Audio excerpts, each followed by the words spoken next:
Start this late. I'm sure I'm slipping valuable information. Uh, but just to recap, we're talking about why Noble Drew Ali chose to turn the civic organization, not turn it. Why did he decide to do business as the Moorish Science Temple of America? Why did he choose Cook County instead of Illinois to incorporate? Um, Also, we want to look at the fact that even though he did that, it's still according to the rules and usages of the Moorish Holy Temple of Science. So internally, whatever the republic or the people of the temple or the multiple temples at the time, how they decided to run their operation, that was still him, that governed the situation. He just notarized that.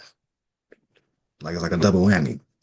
But let's get into it. Let's get into the state of Illinois Religious Corporation Act for business organizations. Let's get into Illinois General Assembly dealing with the Religious Corporation Act. Let me move these screens over here. Okay. So this thing's highlighted so we can cover this more swiftly. So any church, congregation, or society formed for the purpose of religious worship may become incorporated in the following manner by electing or appointing according to its usages and customs. Ain't that the same lingo? So whatever our traditions, customs, culture, uh, Article 6 Supremacy Clause dealing with treaties of the supreme law of the land, all that's in play. Noble Drew Ali was a genius. All right, so at any meeting held for that purpose, two or more of his members as trustees. Now we're talking about a trust. It's a community trust. Any land that gets conveyed under a national organization, we call them sheiks. We call them muftis. We call them whatever we call them in our ancient tongue, our way of life, or where we see it. But in actuality, still, these are trustees. The general members, people paying dues, pushing the political agenda, members of the organization become the beneficiary of the trust, right? The people, republic form of government. That's how we started out this demonstration today, right?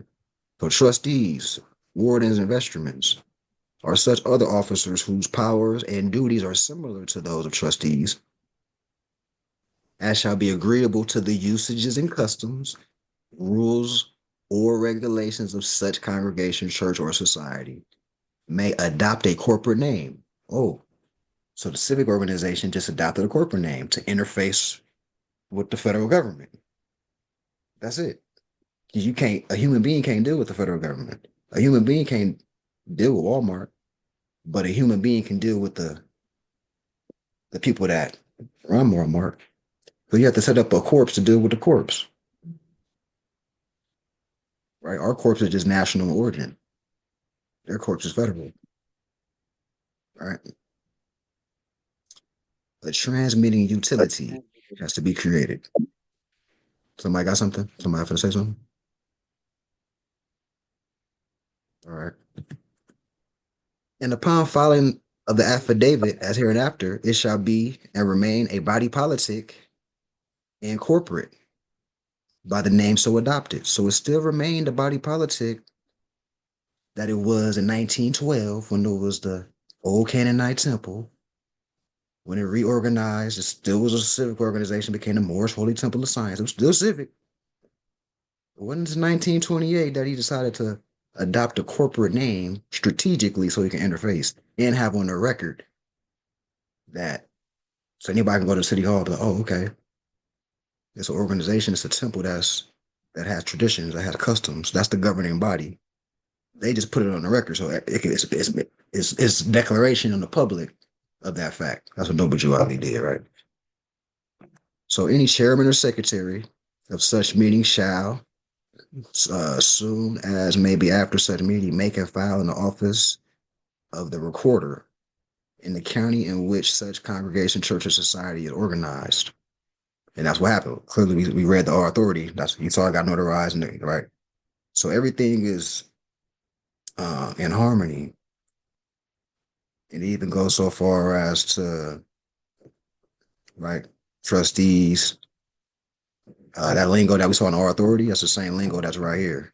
That's why it's so in harmony because he just took the same lingo to make sure it's in harmony with Cook County, whatever they got going on, right? So that's why he did that.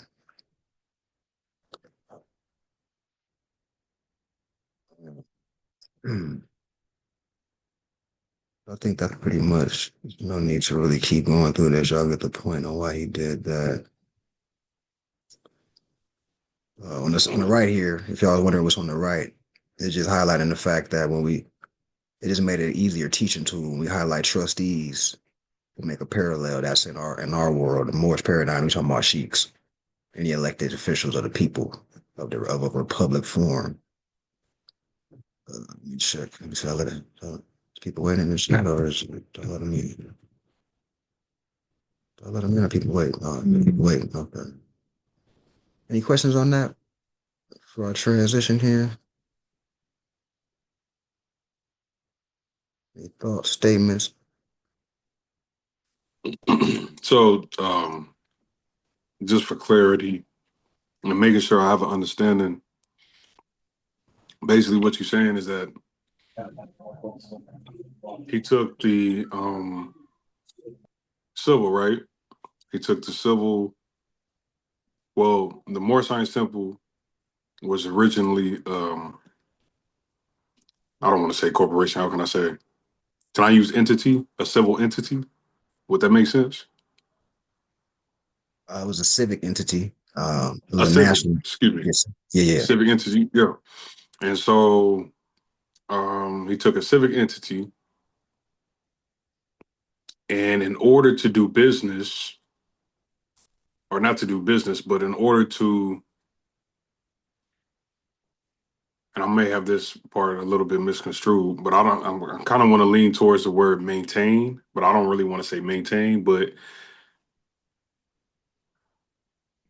may, I forgot the word you used, but I'm trying to compare it. Maybe I want to say commerce or of some sort. In order to do commerce with the United States government, their government is a federal corporation, and we cannot do commerce with a nation um, just by ourselves on paper wise. So he took the civic entity and turned it into a corporation, or for short, you're saying corpse. So basically, I posted a video on my page the other day where his brother was explaining basically the Black's Law Dictionary, and he was saying that it's the Black's Law Dictionary is the language of the dead, or basically a language in order to do commerce. So it's a language in order and for nations to speak in order to do commerce and trade with one another or to do business in. So basically, from my understanding, he took the civic and turned it to religious so that it could have a standing body in order to do commerce with the federal government.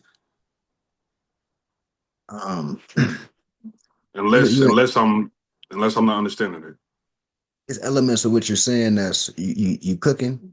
I guess so. The word I use is transmitting utility. Basically, you're creating an interface to deal with these people, right?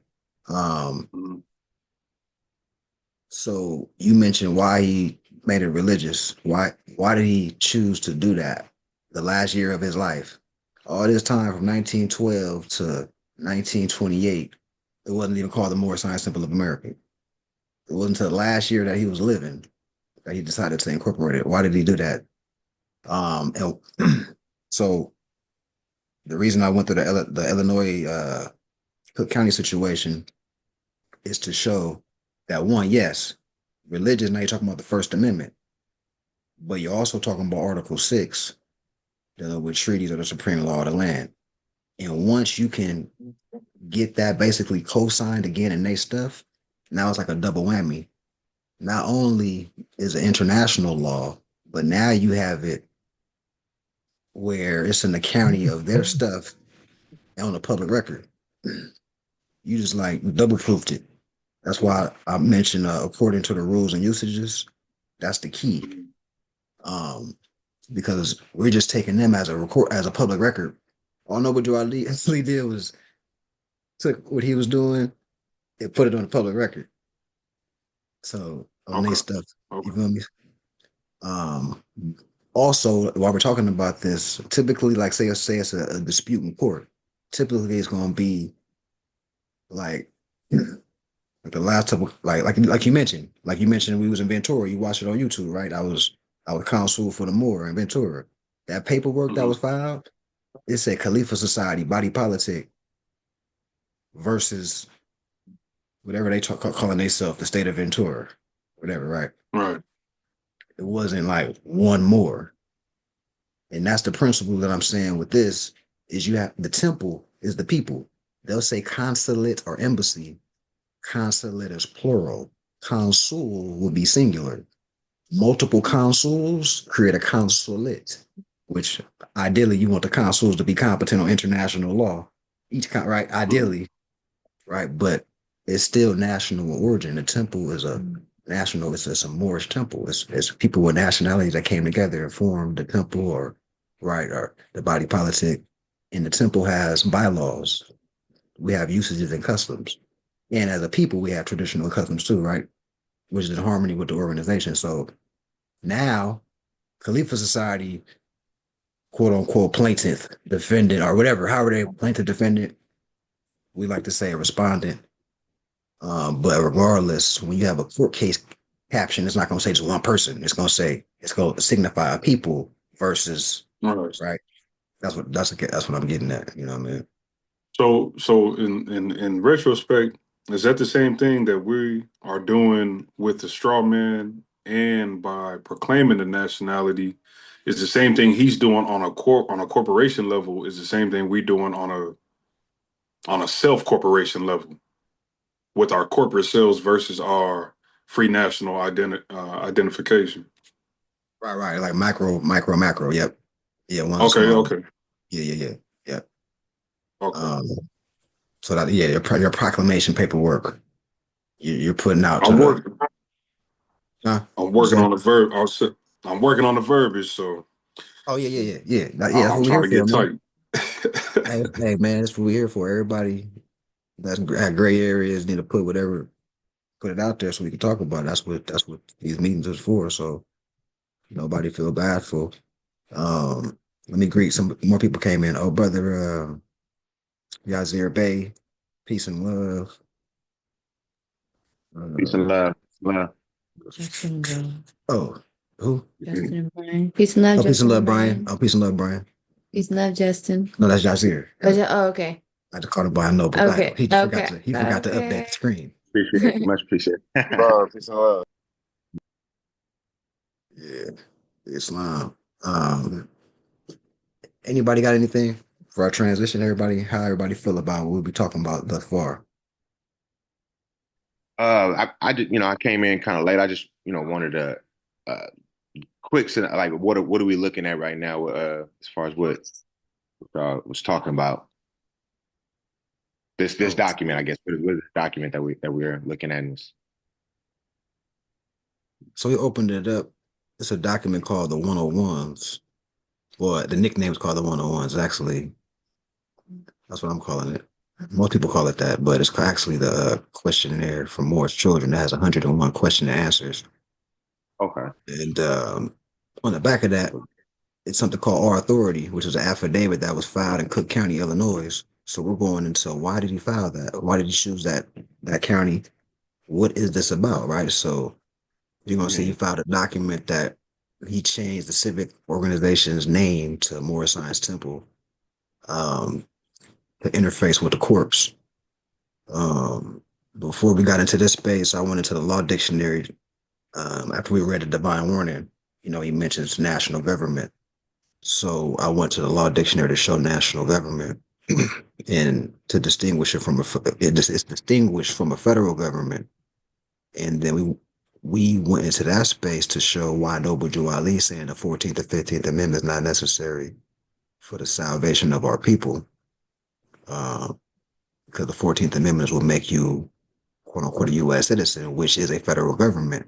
And if national government is distinguished from federal government, which means it's a direct opposite. Now we see why he was saying that. And then we transition to this space.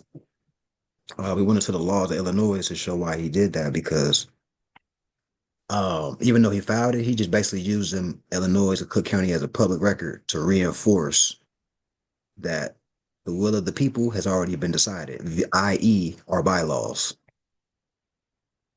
And that's on the public record. It wasn't the fact that he's, begging or trying to become a religious 501c3 or anything of that nature. And the reason I'm going over that because there are misconceptions. If you come up through different Moorish channels, there'll be confusion over this. In fact, since I'm talking about that, this document, if you notice how I said it, notice how it was Moorish Holy Temple of Science and then it became Moorish Science Temple of America. If you go to most Moorish Science temples right now, ask for the one-on-ones, ask them for this. Oh, yeah, here, brother. They're going to know it by heart. They're going to know the one-on-ones by heart. All right. When you look at their document, this part right here is going to say the said Moorish Science Temple of America adopts its corporate name the following: Moorish Science Temple of America. The one I'm showing you, now does that make sense? If you already got that No. name, you're not adopting nothing new. Yeah. Right? See, the reason why it's altered, because I don't want you to go into where his mind was at before that last year. See, Moorish Science Temple of America, all that MSTA, that was 1 year of his life. They making it seem like he was on that the whole time. And I'm showing you why he even changed it too. But I'm just saying, they don't want you to go into this Moorish Holy Temple of Science space. It's a civic organization. And the one-on-ones, after all, he's talking about Sultan. This is for children. Why are you telling why is Noble Joe Ali making it apparent that we need to know who our rulers are? Because he's talking about empire. We need to get back to that. This is not just church, right? So this document, because my mind was on this, whenever anybody comes across this document again, look what I'm telling you, and then look what you'll read in the future. This says Moorish Holy Temple of Science adopts the name, its corporate name, Moorish Science Temple of America.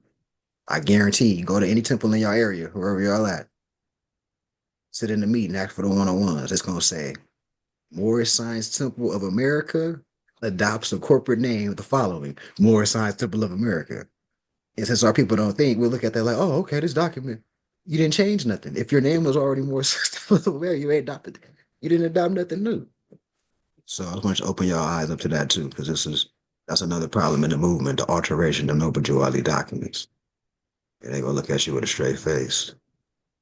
Hey, I was gonna ask you about that because the page on the back of this book, that's how it's set up in this page, and this is showing that this is a photocopy, and on here it says Moorish Science Temple of America adopted as its corporate name the following: Moorish Science Temple of America. Is my fear lying to you? My fear telling you the truth. It's right there in the book.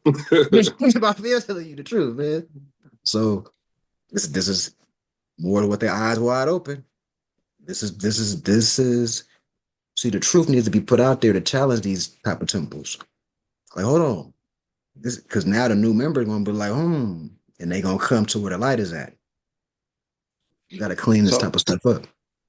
question: the Moorish Holy Temple of Science, is it like, I'm trying to grasp it in my understanding, like doing business as or creating an entity called the Moorish Science Temple of America? It's pretty much just creating and doing business or doing works DBA. as, yeah, DBA.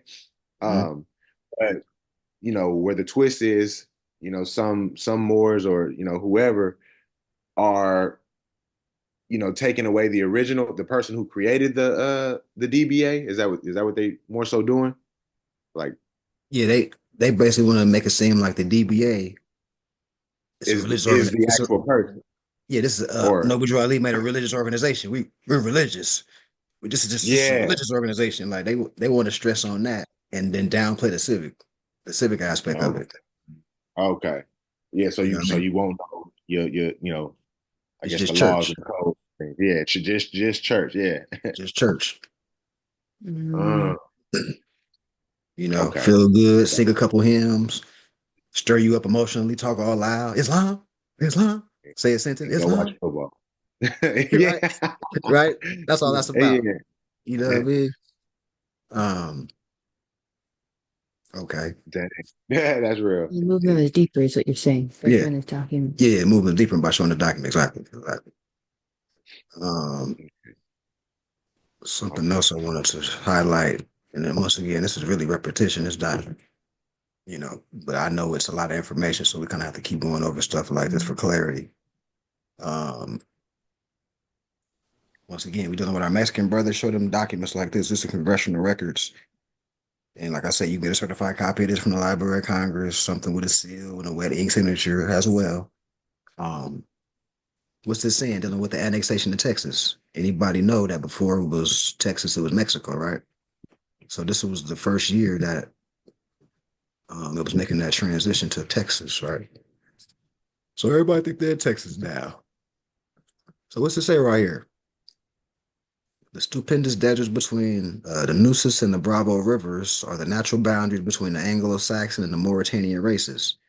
There ends the Valley of the West.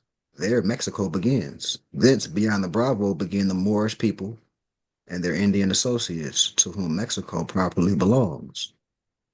Um, I think that's enough said at that point because it's kind of like what we're dealing with right now. We're talking about the immigration. That's a big hit. That's a hot topic right now, right? People getting deported. Right. Uh, But they really deporting them from the US, that technically, right? Is that where that's how they really spinning that, I guess. The confusion, I feel like. yeah, The they're corporation, I want to say. well, it's creating a narrative or it's creating like civil unrest amongst the people internally. So now most people that think they're black are looking at the people that they think are Hispanics. Right.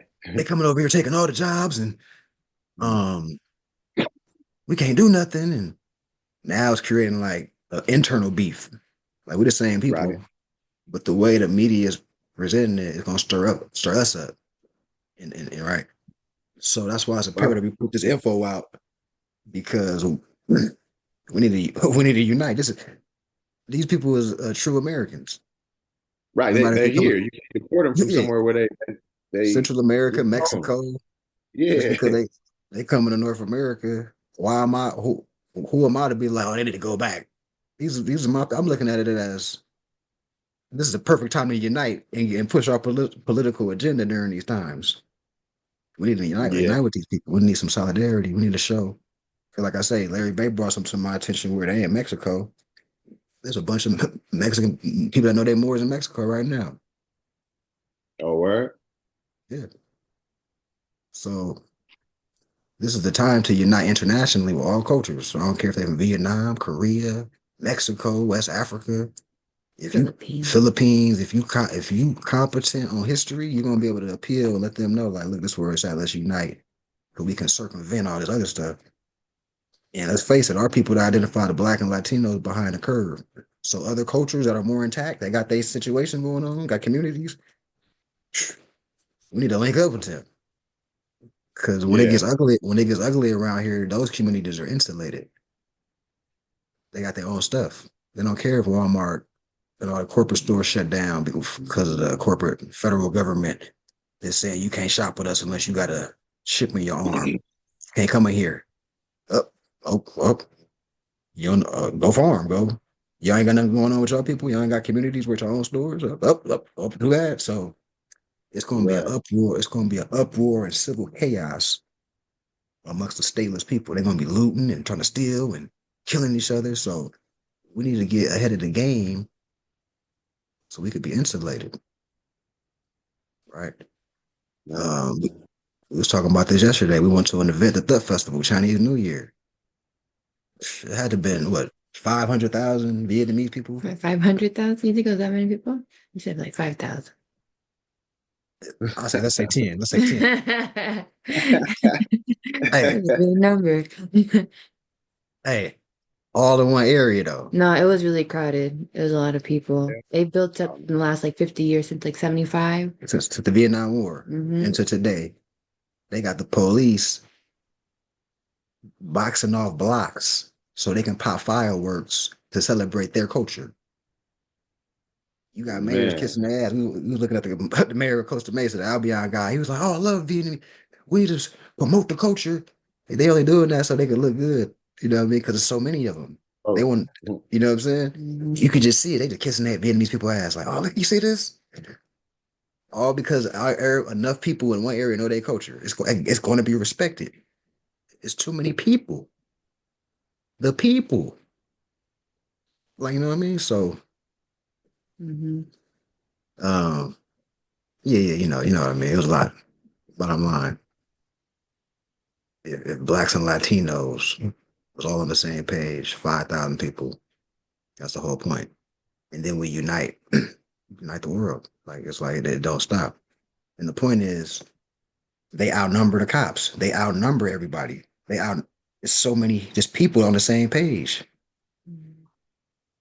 They just what y'all need, right? Let me look like I'm about to get elected to be a mayor next race.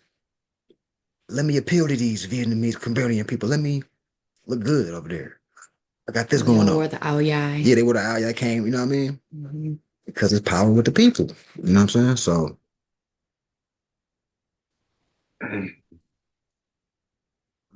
we're about here. Okay. Any other thoughts, statements on any space before we go into the nationality paperwork document? Hey, how did it go? Did you get a chance to talk to the mayor, or what was the outcome? Oh no. The mayor was there.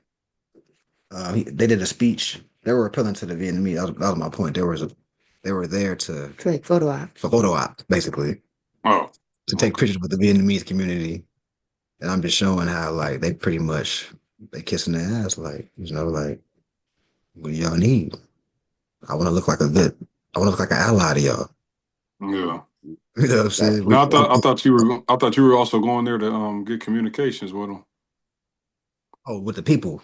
I wanted to communicate with the Vietnamese people and or different organizations that may have been there so we can collab and spread awareness of the commonalities as well. Oh, we Uh, did get a comment yesterday when we were walking through. That guy was like, "Are you Moroccan?"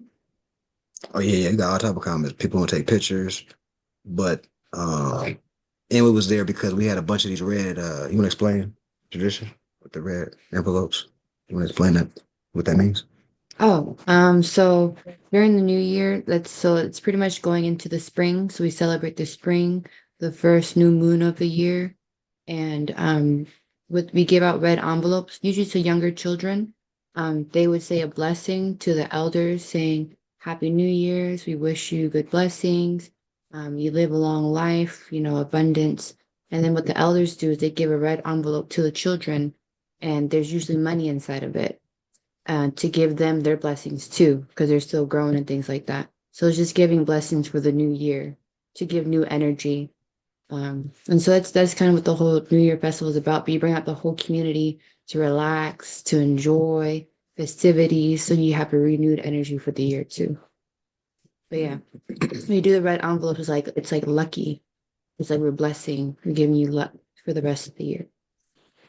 So we the reason I brought that up is because we filled up those red envelopes with flyers to the event for March 1st, for the concert and the lecture that we're doing. And we circulated a lot of them as well. And just by us giving them, every time I'm giving them a card, they're like, "Oh, Chuckmuck Num Y." That's how you say, Happy New Year. Everybody, Chuckmuck Num Y. And I'm telling them that too. I'm like, Chuckmuck Num Y. It was respect, right? So Mm-hmm. not talking about it, they gonna pull up just on that, like, oh man, this is interesting. What is this about? They probably looked up Khalifa Society, like, you know what I mean? It's just, we expose you. We want to get people. It's about networking, you know. So that aspect of what we're doing, the missionary work, never really stops. It has to be like consistent because there's momentum behind that, you know. More awareness that we exist, what we do, more people are more inclined to support it. And yeah, so for all those reasons, that's why we pulled up. And then of course, 9L, her background being Vietnam, that's also an advantage too. You know, people go more inclined to look at what we're doing. Oh, okay, let's see where this can go. Um, okay, any other I thoughts have on a that? question. Oh, there you go. You got it, brother.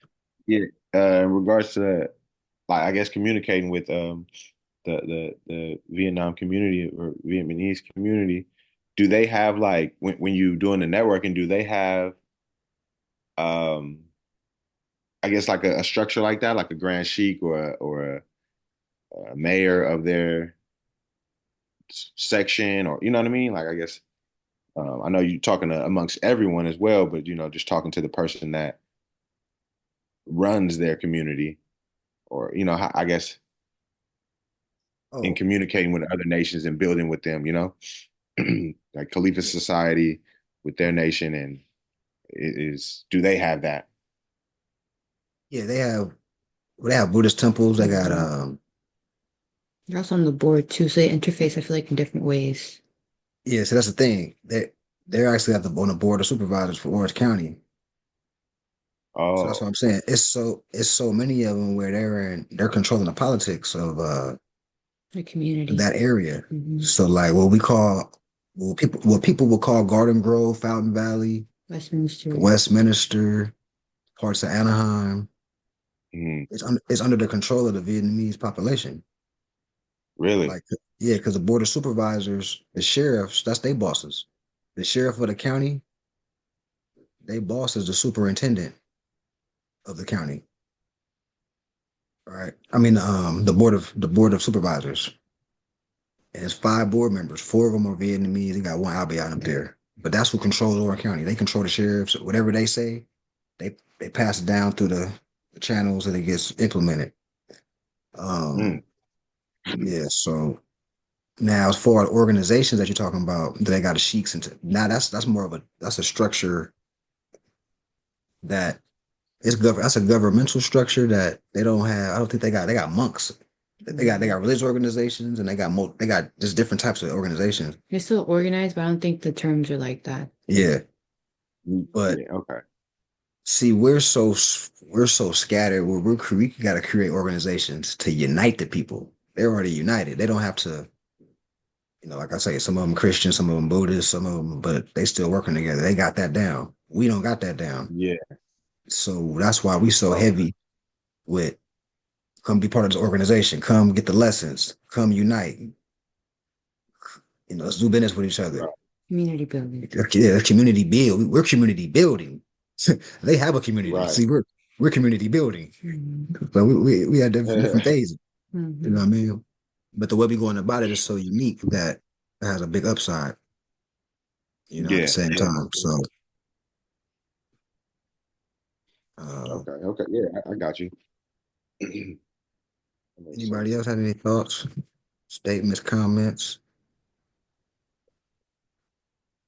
All right. So the brother wanted to go over the nationality paperwork. Let's dissect it like we're reading a novel, man. Let's anything that pop out. Where we at? Where we at? Let's think this was the. Here we go. So this is the most standard uh, situation, proclamation paperwork.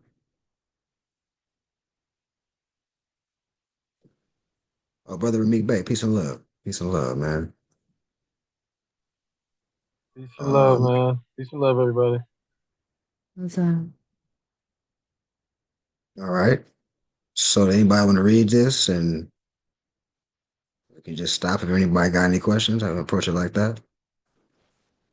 Or if you, brother Altor, if you wanted to, I know you wanted to kind of Yeah, dive I'll in. go ahead and okay, bet.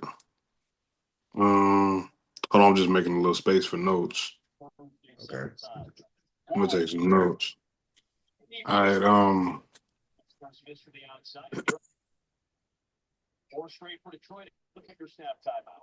I think somebody got their mic on. I hear like a radio or something, Let me see who we got going on. or a transmitter.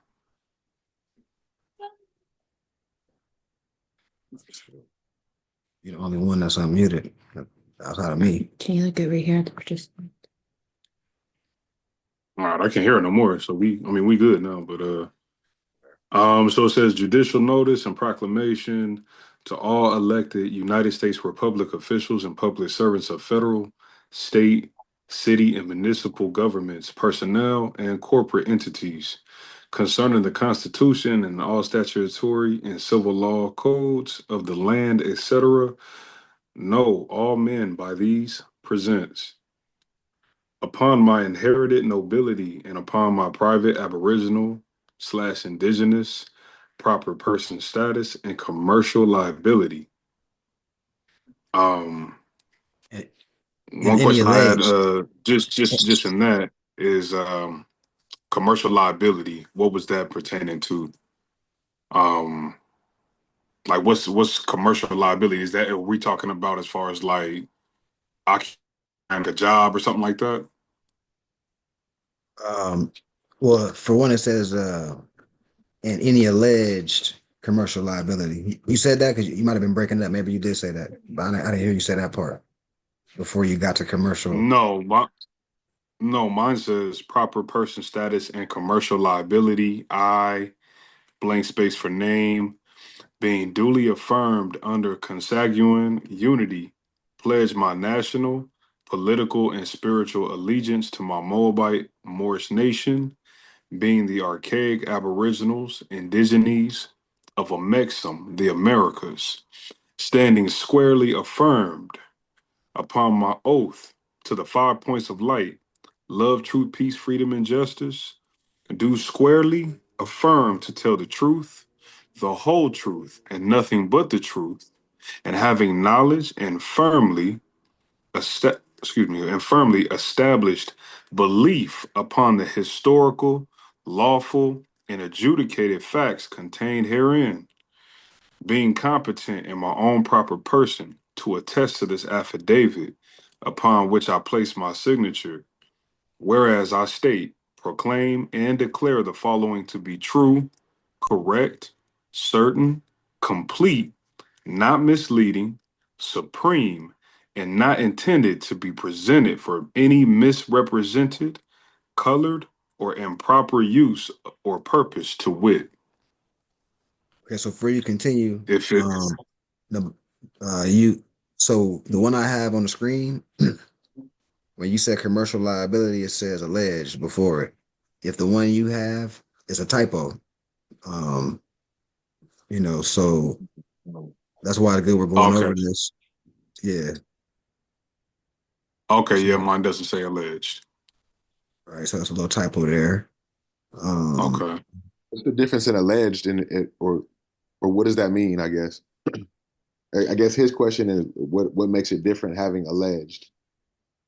alleged is like assuming that's not really that's a fact. Like allegedly means somebody just Maybe. say so. They say so. It's not definitive. Okay. Yes. So you're accusing with no evidence. Yeah, accusing, yeah. Something in that space is not factual. Somebody just saying it hasn't been really proven or Oh, anything. So Well, alleged, also commercial liability pertains, or what are we saying that's what liable of what commercial? What are we saying that's commercial? Are we saying um because it says proper person status and commercial liability or alleged commercial liability? What are we saying that's commercial? commercial. They're like What business. is that what is that part pertaining to? it's really about the follow up. So before we get to and, you talking about your proper person status. Now, before you get to and, so now and any commercial liability, comma, I, whoever, being duly affirmed under bloodline unity, pledge my national, political status. So any type of commercial activity that you create, for example, my car is registered under the Temple of Khalifa Society. So when they run the place, it says that that is a commercial situation. That's still commercial. Okay, But so just okay. but Because you would be doing business in that, right? Am I understanding that correct? the same principles like how to profit, right? The same principles. Like I created a transmedia utility, but the utility has bylaws which govern the utility. But when they ask for my identification, will be the nationality card, right? Okay. So the way I structured it, it's still national origin, but you're still interfacing. That's why I think I told somebody about the treaty. The nickname for the Treaty of Peace and Friendship is called Amity and Commerce. It's still a commercial. The treaty in itself is still a commercial contract. You know what I mean? So in that perspective, hopefully that kind of helped. Okay. And so I would need that. I would actually need alleged in mind because whatever's being alleged to until I would give consent to say that is a commercial property or that is commercially, mine or whatever, you know what I mean? Just to back me up Yeah. in the long run. Is that what I'm understanding? Is that's why we're using alleged that phrase? Yeah, because they could be alleging that the straw man is you. That's another Okay. way. That's another way of looking at it, right? Until you clear it up and structure how I'll say I structured my conveyance, now you don't really have control over that alleged thing no more. Now they Right. dictate with the Mhm. Right. commercial. Right. Yeah. Okay. Okay.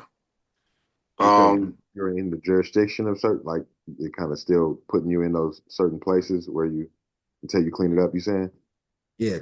When I say clean it up, oh, I'm saying create a middleman that's national origin. So when they run your place, it shouldn't be the straw.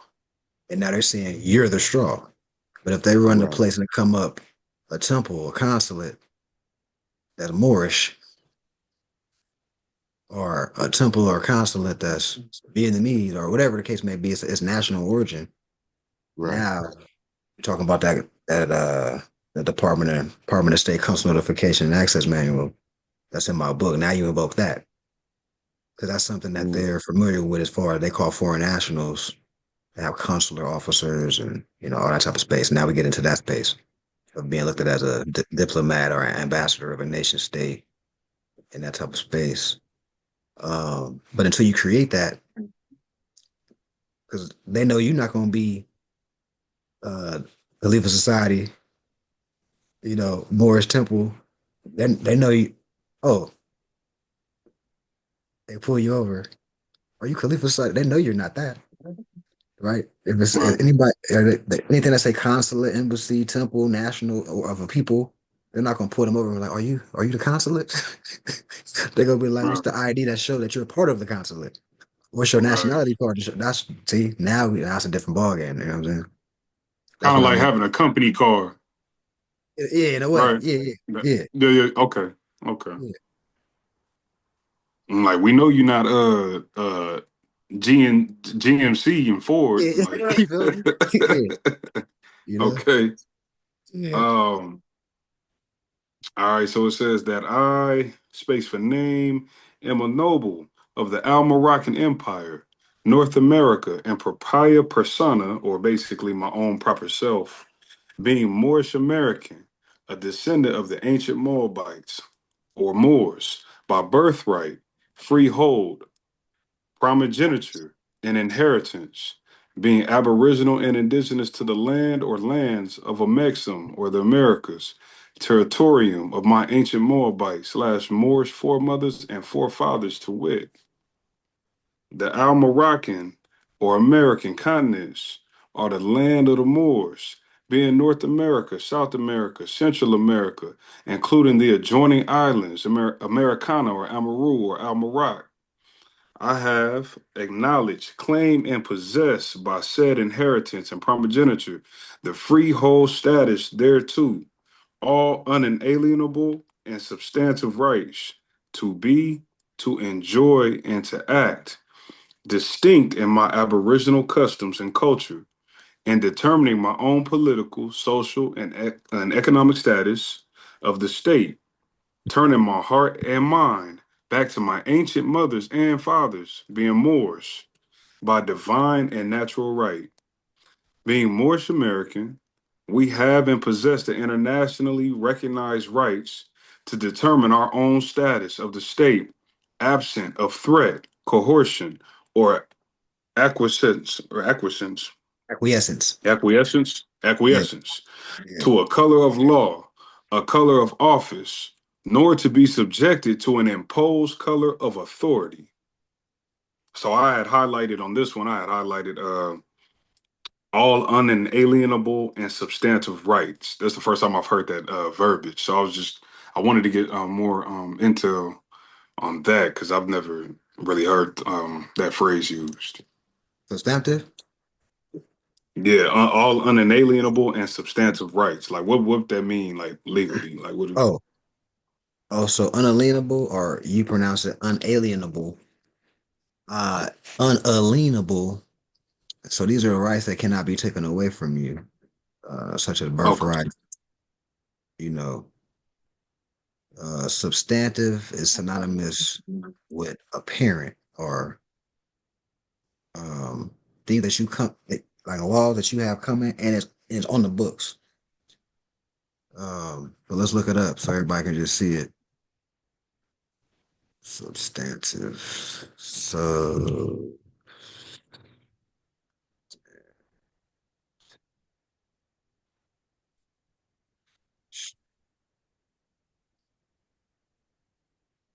having a firm basis in reality and therefore important, meaningful, or considerable.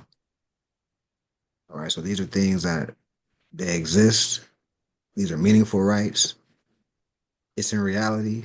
Like what we're talking about in law is it's a reality. It's not something that's we're just making up.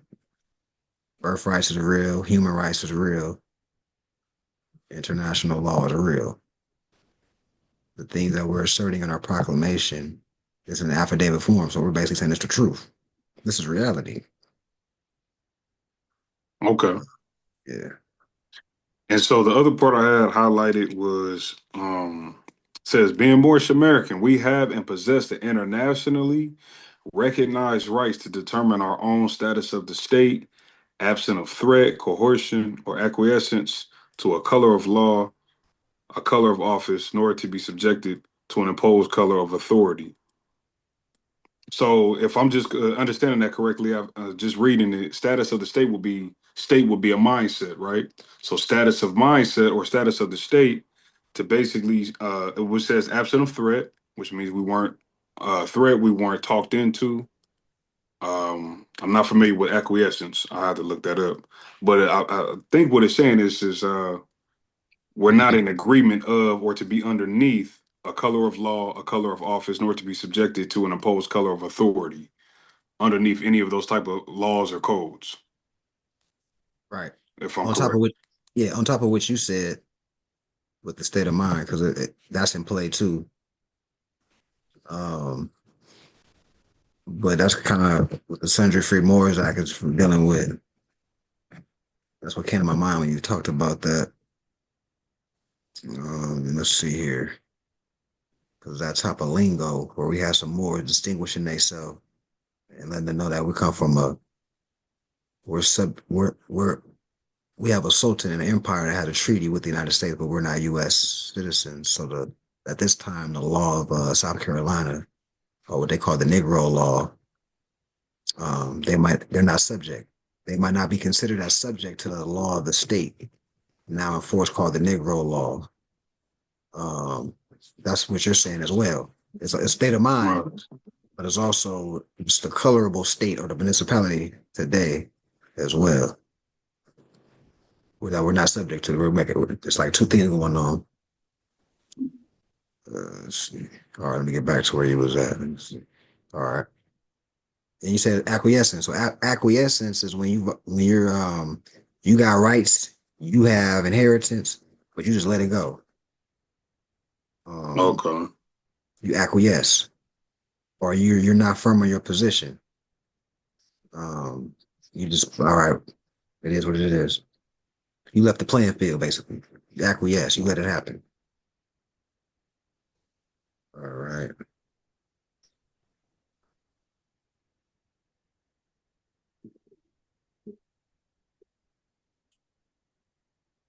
I've seen that Sundry Free Morris Act too, but I'm gonna look more into it. I'm gonna look that up here today. Okay. And just for the understanding that, I know some of these words I can't look up too, but I just wanted to make sure because I don't know if there's a certain word in here that means something in a regular state of mind versus a legal state of mind. You know what I mean? So that's where, I just want to bring light to that too. So I know some of these words, just like, yeah, I see how easy you're looking it up too. I could definitely do that too. But I didn't know if there was a borderline of what should I be looking up these words in a legal law book, or is it some of these words are still transparent through and Yeah. through? Some words are just they just regular words that most people just don't know. Like most people don't use the word substantive, and I would I had to look all this stuff up at one point. I knew what acquiescence meant, but it's just some word we just got to familiarize ourselves with. Um, but most of these words that you're unsure with, you can just take the approach of looking them up, like I did. Um, for the most part. Okay, cool.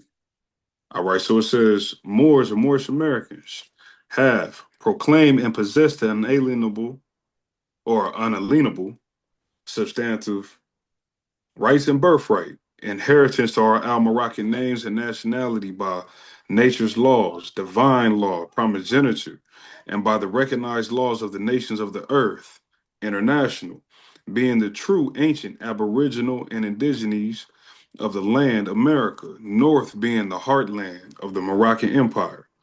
Moors are the de jure freeholders by birthright, inheritance, and primogeniture status, and have claim and possess the secure rights to travel upon the public roadways, byways, and highways of our continental United States, the organic land absent of, I believe the next page is Egypt. It starts with Egypt, I believe so. Is that right? Is that correct? I ain't got my glasses on. I can't see on here. Yeah, you're I right. Yeah, believe it. Egypt. Okay, yeah. Okay. Egypt, the capital empire of the Dominion of Africa. The inhabitants of Africa are the descendants of the ancient Canaanites from the land of Canaan, the Moabites from the land of Moab, who received permission from the pharaohs of Egypt to settle and inhabit northwest Africa. They were the founders and are the true possessors of the present Moroccan Empire, with their Canaanite, Hittite, and Amorite brethren who sojourned from the land of Canaan seeking new homes. Their dominion and inhabitation, extended from northeast and southwest Africa, across the great Atlantis, even unto the present north, south, and Central America, and also Mexico and the Atlantis Islands before the great earthquake, which caused the great Atlantic Ocean. Only question I had on that paragraph was just, is it proper to use Egypt, or wouldn't we use the if we're correct in status, and this is maybe, if I'm overthinking it, um, wouldn't we want to speak in our ancient names and things of that nature? Wouldn't we use like Kemet or Hikupta to reference Yeah, Egypt, or no? that's a fair analysis. I tend to agree with that one. These are Okay. prototype templates, and these are from Okay. RV. So the mind state. Maybe the Moors that were part of the Great Seal, I believe, ties to Rick Bay, like the body politic up there in Philly when they was making these. They wanted to, most people know about Egypt in this way. Um, Yeah. but I feel what you're saying too. Most people might not know what Hakupta is or whatever. Who knows? But remember, this is a proclamation. We put it for the most people. Like I said, we have a website, so I put it on the website, public record, but some people put it in a newspaper, this document. Um, Okay. so it's up to you. I You can thought. edit. You can edit. You know, you can edit it. Okay. This is a template. This is just I general. thought You you know, wrote this. no. These are Oh, RV. okay. These are standard RV Bay. Yeah. Templates. Yeah. Okay. Okay. Cool.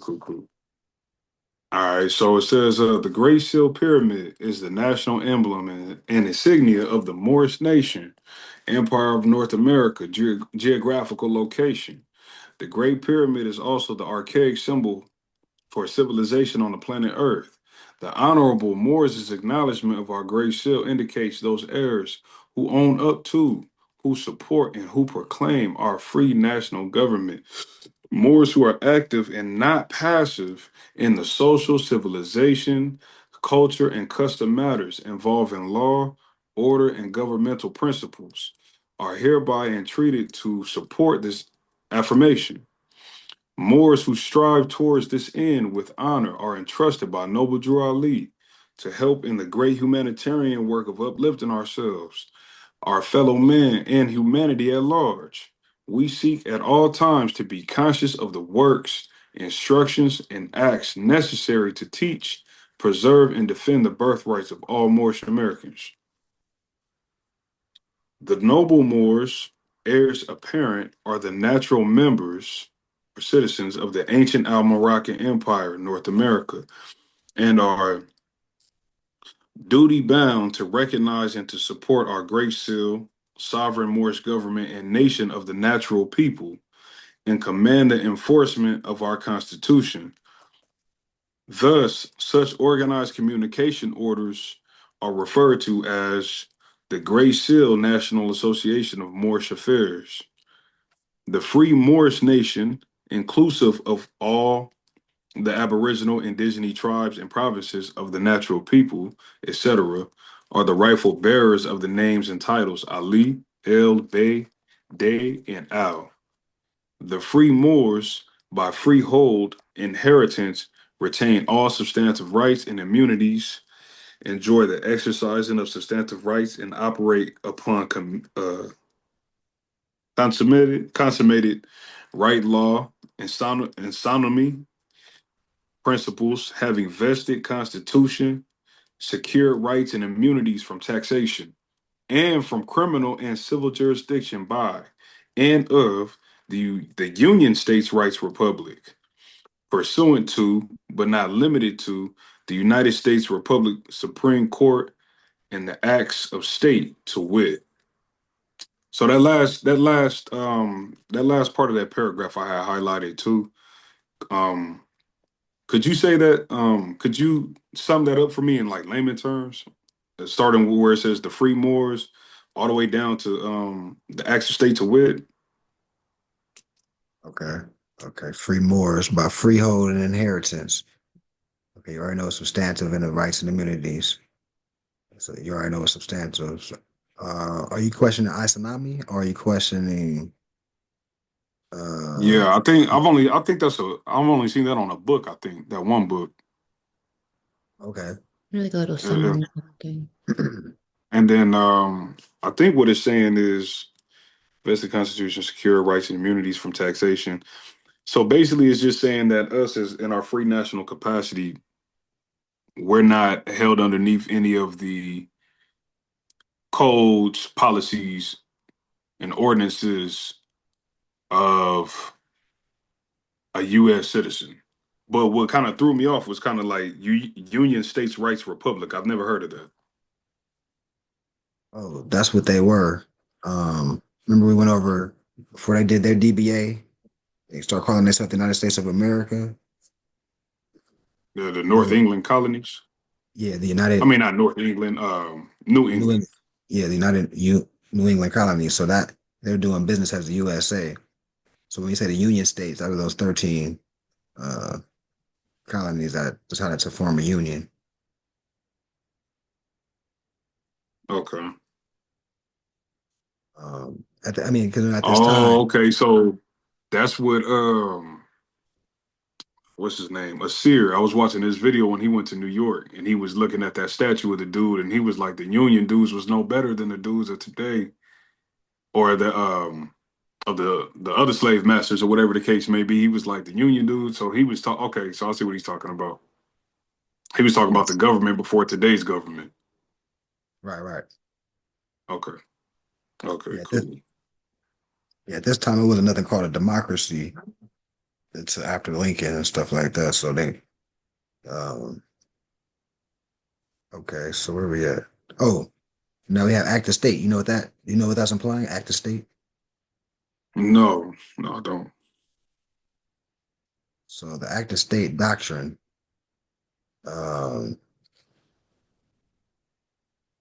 well, I'm gonna read the quote and then we'll look it up so we can see everybody can see it. So it's a case. It stated that every sovereign state or people is bound to respect the independence of every other sovereign state or people, and the courts of one country or people will not sit in a judgment on the acts of the government of another done within its own territory. It was a couple cases, most notably the one in Cuba, where the United States government was over there. They said they had interest in the sugar that was being produced in Cuba. Right. The people of Cuba nationalized and boxed them out and said they had no interest. The United States took them to court. So it was a court case to the people of Cuba versus one of these United States people corporations, and they lost. And the reason they lost is because this right here, right? They were in their own land, Cuba for Cubans, right? They formed a republic. So United States corporations have no jurisdiction in this area. So that's a principle called the Act of State. So let's look Right. at it. Let's go more in depth so you can just see. Let me just put it in a search. See what comes up here. Act of State doctrine. Uh, doctrine.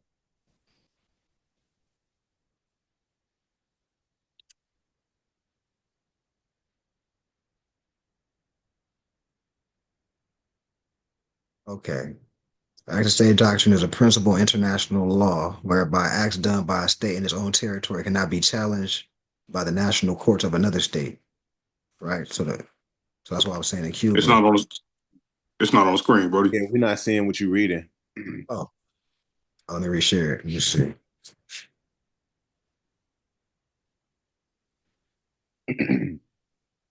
All right. What about now? I just got a winding wheel that says you started sharing. Oh, there it is. There you Okay, go. cool. All right. So all I did was went to a search engine. I typed in active state doctrine. Um, so here's some summarized situations. The active state doctrine is a principle in international law whereby acts done by a state in its own territory cannot be challenged by the national courts of another state. So that's why I say in Cuba. Oh, here, matter of fact, here's a case law right here. Uh, Banco Nacional de Cuba, pretty much say the national government of Cuba, right? Versus Sabatino, which was a court case in the United States court, and they applied that international law. So you're dealing with Cuba nationalized. Let's look at more. Look at this. Let's go into this right quick. Um, okay. So this was the actual court case. I'm generalizing it by saying active state doctrine, but this is one of the cases in Cuba that I was referring to. Apply the active state doctrine even where the state action likely violated international law. This a case arose when Cuba nationalized the sugar industry, taking control of the sugar refineries and other companies in the wake of the Cuban Revolution. Remember this Wikipedia, it's not Americans, United States personnel, a large number of United States personnel who had invested in those companies lost their investments without compensation when the Cuban government assumed control. All right. I had a So, question to that. uh, How do you nationalize the sugar industry? Is it like just they made this up a corporation or a body politic, I would say? yeah, the people of Cuba united, uh, kind of like what we said yesterday, how it was so many Vietnamese people, even though this is not Vietnam.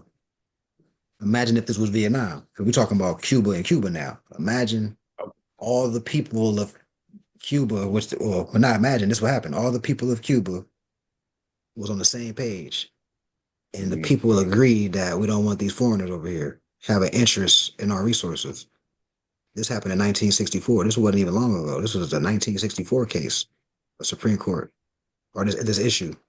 That's crazy. We watching Godfather Harlem. Oh, this is in the 60s. Mhm. Malcolm X, El Haj, he linked up with Fidel Castro. It's a famous picture. It was during his time in the 60s. Um, so El Haj was linking up with 17 African countries. This is why the CIA was on him. Because he not only went domestically and left the puppet show, he left and got laced and then started linking up with different international people of the world to come together and blow the whistle against the United States for human rights violations. This is what What was going on in the documentary is 60s. this? Oh, it's what we're talking about. It's a documentary called, no, it's a show called, It's like a limited series, huh? it's like a 3-season series called The Godfather of Harlem. It's based on Bumpy Johnson and they call him the Malcolm X, but we know El Haj, Malik Shabazz. Oh, But it's cold. It's gonna show some stuff that you know. Check that out. Check that out. Bumpy Johnson. They call the Black Mafia was protecting Malcolm X when he left to take that international trip. Because they was trying to sending cocktails through his window, death threats. Um, Bumpy Johnson henchman was protecting his family while he was out abroad at the Pan African Conference. Making this speech. So that's what I is this mean the by that. same brother? Oh, I'm sorry. Go ahead. Go ahead. Go ahead. I'm saying, was that the same brother from American Gangster, Bumpy Johnson, or Yeah. So in American That's Frank Gangsters, Lucas. oh, yeah. But in but the the dude he beginning, worked for? yeah. Remember he Oh had a yeah, heart yeah, attack. yeah. In the beginning, Bumpy Johnson had a heart attack. That's Bumpy Johnson. So Yeah. yeah, Okay. it's the same Black Mafia family. But yeah, Frank Lucas came a little later. He's an Yeah. extension Yeah. of Bumpy. Yeah. What what was that movie on Bumpy Johnson? The one where they had old girl and whispers, and they was going around. What was that movie called? Harlem Nights. Harlem Nights. Yeah, Was that Yeah. it? Yeah, that was based Bumpy. Not That was that's not the one with Eddie Murphy, is it? yeah, yeah, yep. Harlem Nights. So And then this was in regards to, they were talking about him. what was it's based on this time in Harlem where it was the Black Mafia No, and it was Hoodlum. You talking about Hoodlum? oh, no, Hoodlum. Yeah, that's what it's called. Yeah, Oh, you talking Hoodlum. about Morpheus? What's his name? Morgan Freeman? No, not Morgan Freeman. Not Morgan Nah, Freeman, but I don't. Lawrence Fishburne. Lawrence Lawrence Lawrence Fishburne. Fishburne. Fishburne. I couldn't think of Lawrence his real Fishburne. name. Yeah. Yeah. But so yeah, all this is in the 60s. So um we got sidetracked a little bit, but all this stuff was going on basically. So when remember, it was over the cocaine. So we had the Black Mafia families, we had the Irish Mafia families, we had the Sicilian. All this is going on, and then the cops getting paid off, the government bringing the stuff from Cuba over to North America. Now our people flooding the streets. All this was connected to this. All this was connected. You know what I mean? So, but we're talking about it in the lens of the active state doctrine in the sense of Cuba nationalized their resources just by staying in solidarity. You know, that's the scope of what we're talking about right now. Um, So that sounds like when I think what you saying didn't Malcolm X, he was getting ready to sue the United States of America in international court. He was getting ready to take on the court and he and had present that alliances too, case in front of the United Nations. and he had alliances. It was, and he had people willing to back the play. 70 African countries and Cuba. Well, You know what I mean? So yeah, they don't really talk about these aspects like that in depth or why he left the Nation of Islam. Like it was, it's a lot deeper. yeah. Okay, so where we at? Clear on that? Good on Dr. Yes, State. sir. All right, so it says the present Union States municipal and civil laws and codes of the land are an incorporated unit of self government established by the political powers of the General Assembly of each state of the Union and initiated at Philadelphia, Pennsylvania, North America in the year 1854. It governs only the rights and conduct of white people, or quote unquote white people, Christians and Jews of the 1863 Union States Rights Republic under the Magna Carta or Charter, the Knights of Columbus Code, and the Ku Klux Klan Oath. Forever and Union States Rights Republic denies citizenship in the United States Republic or the USA to the descendants of the Moorish nation. Okay. Of the Moorish nation in the Western Hemisphere, erroneously referred to and branded and mislabeled as Negroes, Blacks, Colors, and African Americans, etc., etc. In addition, the Supreme Court of the United States in the landmark case of Dred Scott versus Sanford, 60 U.S., 19 Howard, 393, 1857, held that Negroes, whether held to slavery or free, were not included and were not intended to be included in the category of citizen or subjects of the United States Rights Republic. Resultantly, the true indigenous nobles of the Almoracan Empire, free Moors, bearers of the names, titles,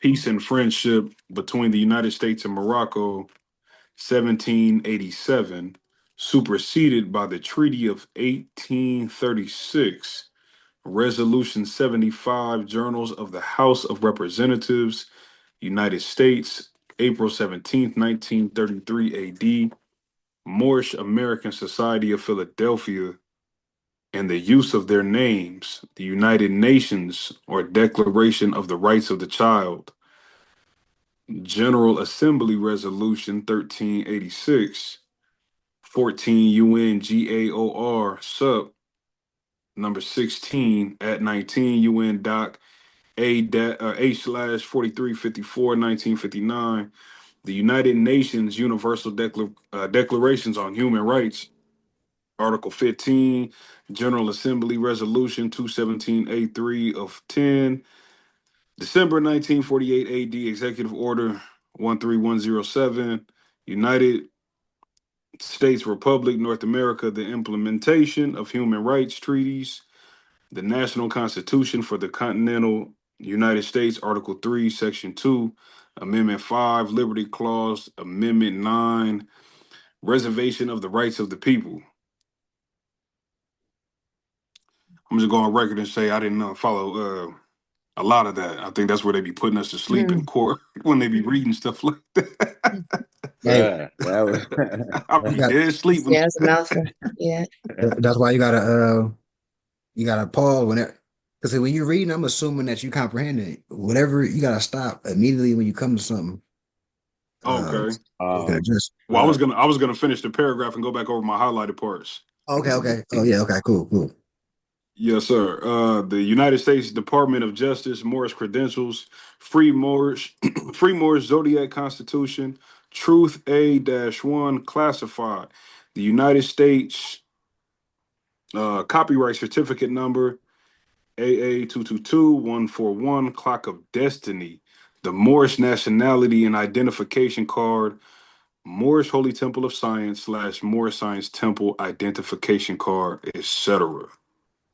So, the parts I had highlighted were Moorish American Society of Philadelphia and the use of their names, because I had never heard of the Moorish American Society of Philadelphia. I wanted to get more information on that verbiage and the United Nations Declarations of the Rights of the Child General Assembly Resolution. So the paragraph kind of lost me as how we got into pulling that up, and then just like basically the bottom of the paragraph that reads United States Department of Justice, Moorish Credentials, Free Moorish Zodiac Constitution. I wanted to get more clarification, like basically what did the brothers out there in Philadelphia, what were they saying in this paragraph? That's where I'm at. Can you see the screen that I'm sharing where it says Resolution 75? Let's approach Resolution 75 first. Okay. Yes. Yes, sir. Okay, so in 1933 is a legislative journal. Um, I'm not gonna read all of it, but I'm gonna read the most important parts. So we're dealing with El Ali Bey. It was ruled that we have the right to use those noble titles because that's part of our ancestry. This was in the city of Philadelphia, where it was a society made up of Moors. So that's what you said, right? You said the Philadelphia Society. That's that's the lingo that was in this resolution. Okay, Um, and that one's which one is that one? That's the 75, yeah, Resolution 75. yeah. What's that treaty called? Or not treaty, but what's that 1930 Legislative Journal House? Okay, hold on, let me write that down. I want to look at that one.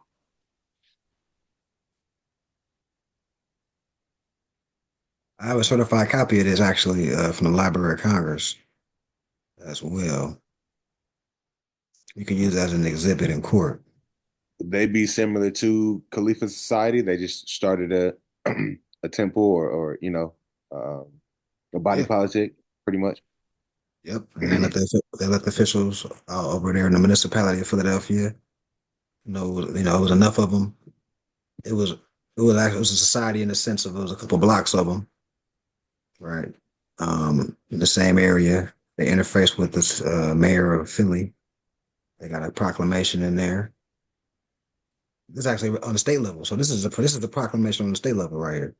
So most of the proclamations would just be like it won't be like this, like from the house.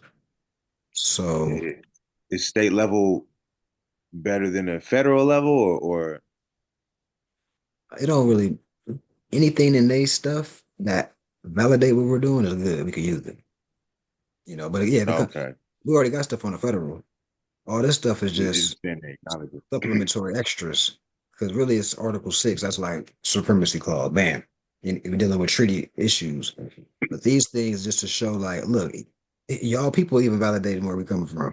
Like, stop playing. Like, you know, Right, that they acknowledge, right? yeah.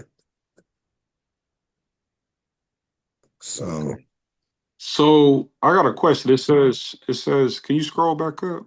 Right there it says, um, in the House of Representatives, April 17, 1933, many sons and daughters of that proud and handsome race, which inspired the architecture of Northern Africa and carried into Spain the influence of its artistic temperaments, have become citizens of this nation.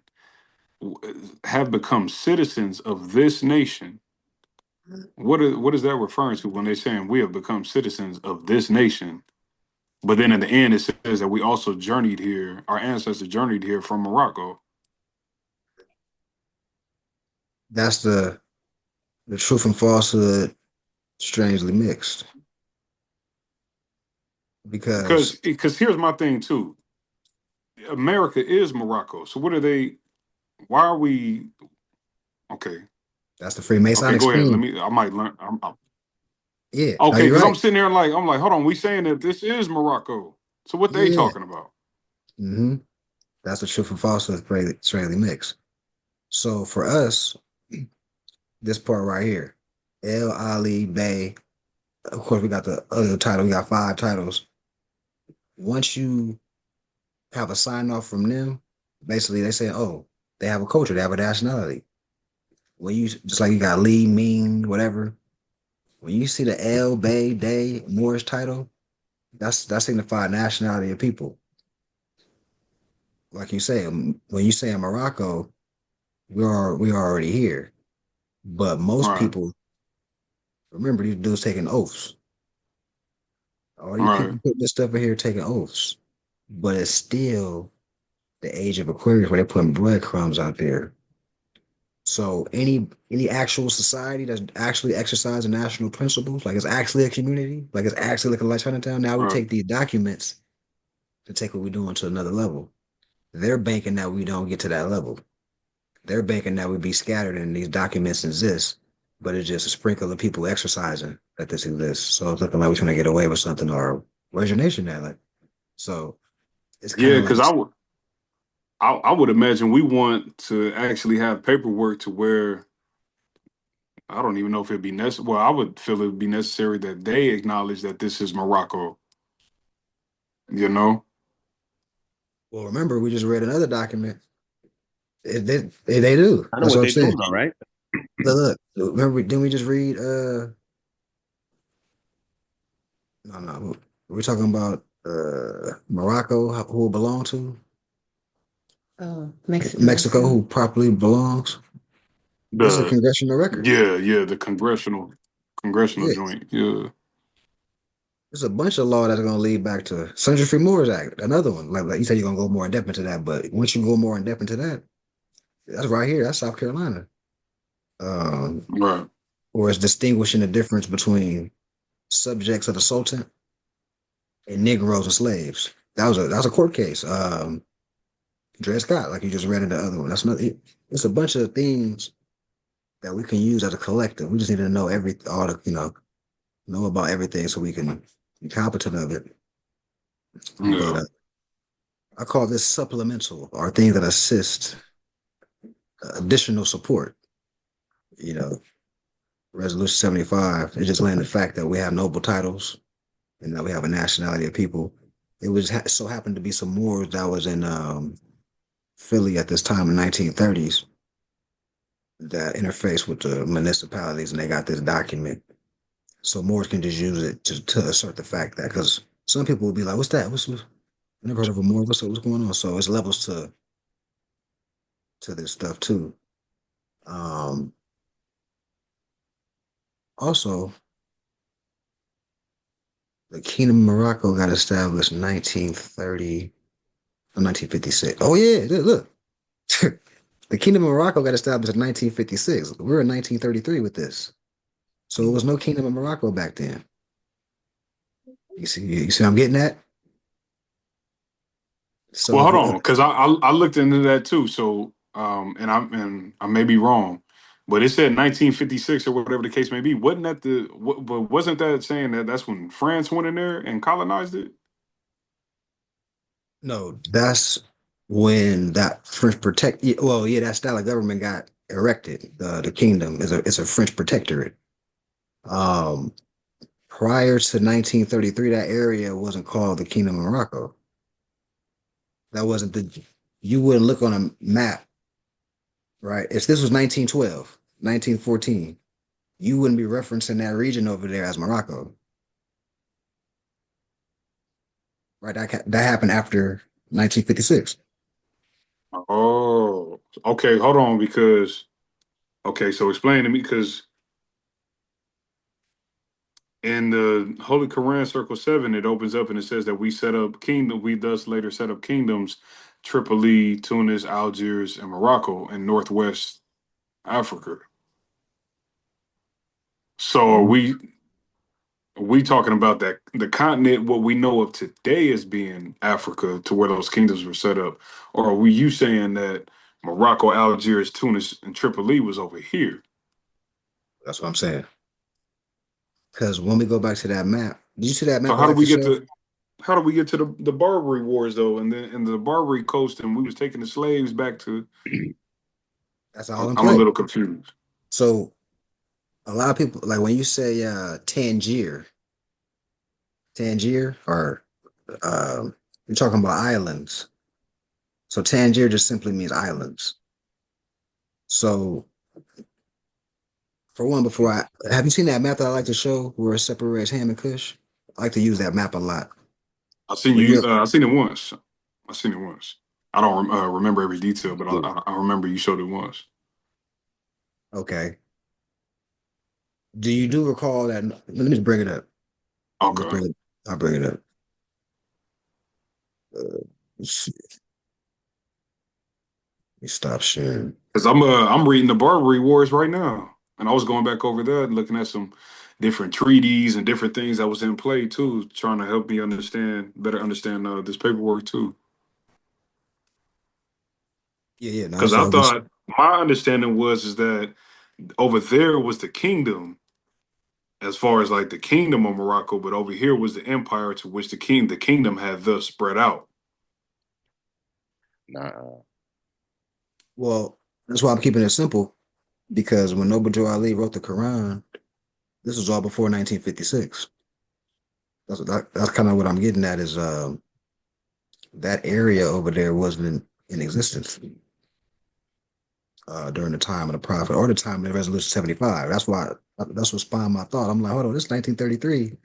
So when they talk about Morocco, that's the Freemasonic aspect of it because there was no King Hassan over there. There was no Kingdom of Morocco yet. There was no French protectorate. I'm looking for this map right now so I can show you. Oh, we're already going with the Tangiers thing. Most people know about Tunis, Tripoli, Tangier. Um, but when we're saying Tangier, if you look it up etymology, that just means the island. So they were referring to Cuba, Jamaica, Haiti, Turks and Caicos, what they call the Caribbean.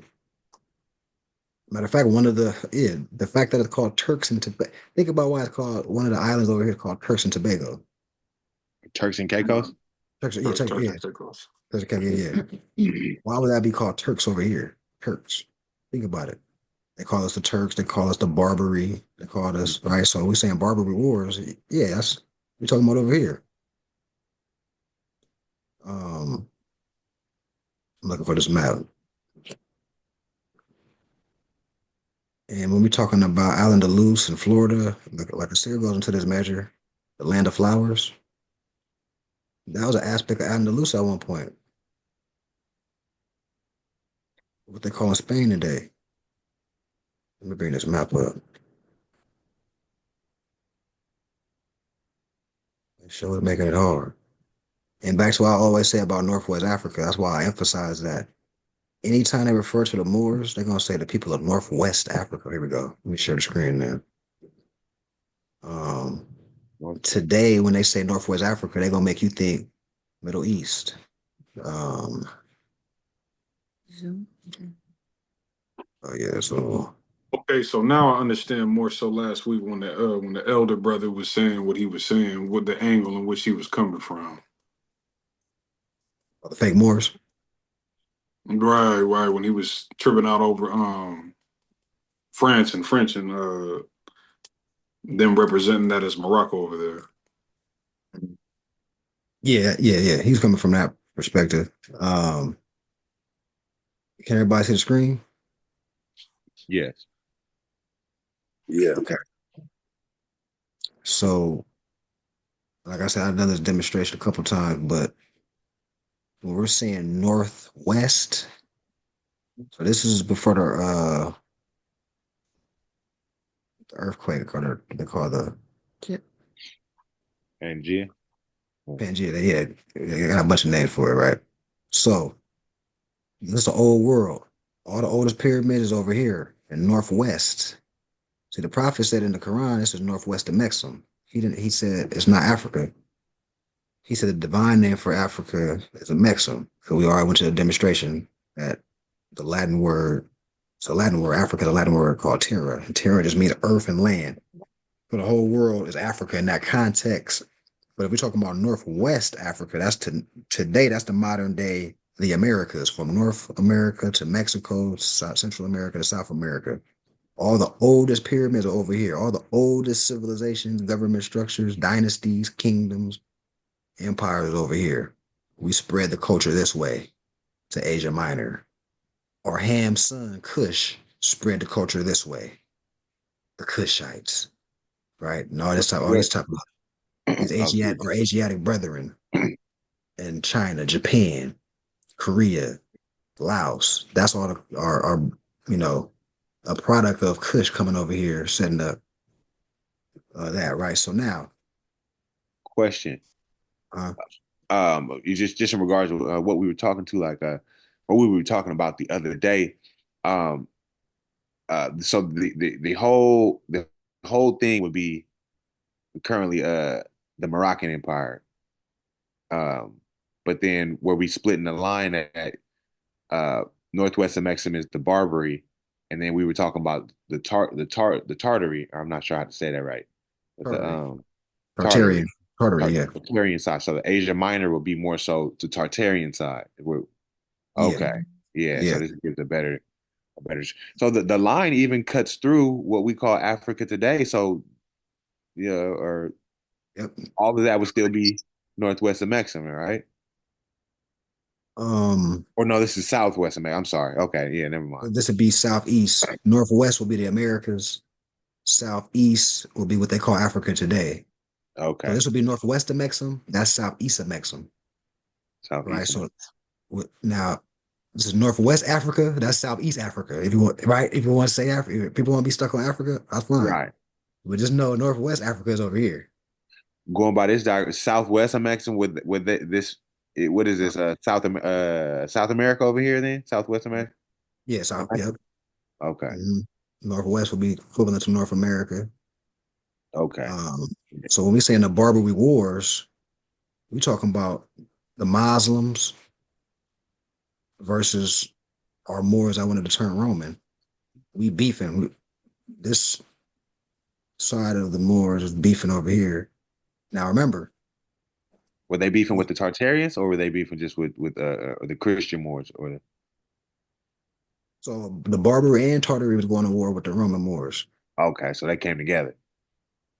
Yeah. So on this side, they were kind of getting ambushed for a minute. That's why it took them so long to crumble the empire because they were getting held from over here, and then over here, what they call the Turks, like all the Muhammad II. Sultan Muhammad the Conqueror, the Muhammad's that shut down, Constantine and the crew. That Uh, that going on the other side, that's the Tartarian side. Um, Jeez. and then the Barbary side was hitting them, the Mali Empire Moors, Abu Bakari and the crew was We hitting still them. lost? Did we lost that war? No, no, no, no. See, Oh, remember, they shut down a piece of us in 1490s. They call it Spain, but remember it was a treaty in treaty is in 1700. You're talking about 300 years later. So right. the empire was so big, but parts of our empire was falling. Uh, There was okay. always, Okay. yeah, Out in peace. but it took up until like early 1900s where it officially crumbled to the Mhm. point where we're at today. Some of our last sultans, like in the middle of the Circle Seven, Sultan Abdul Aziz.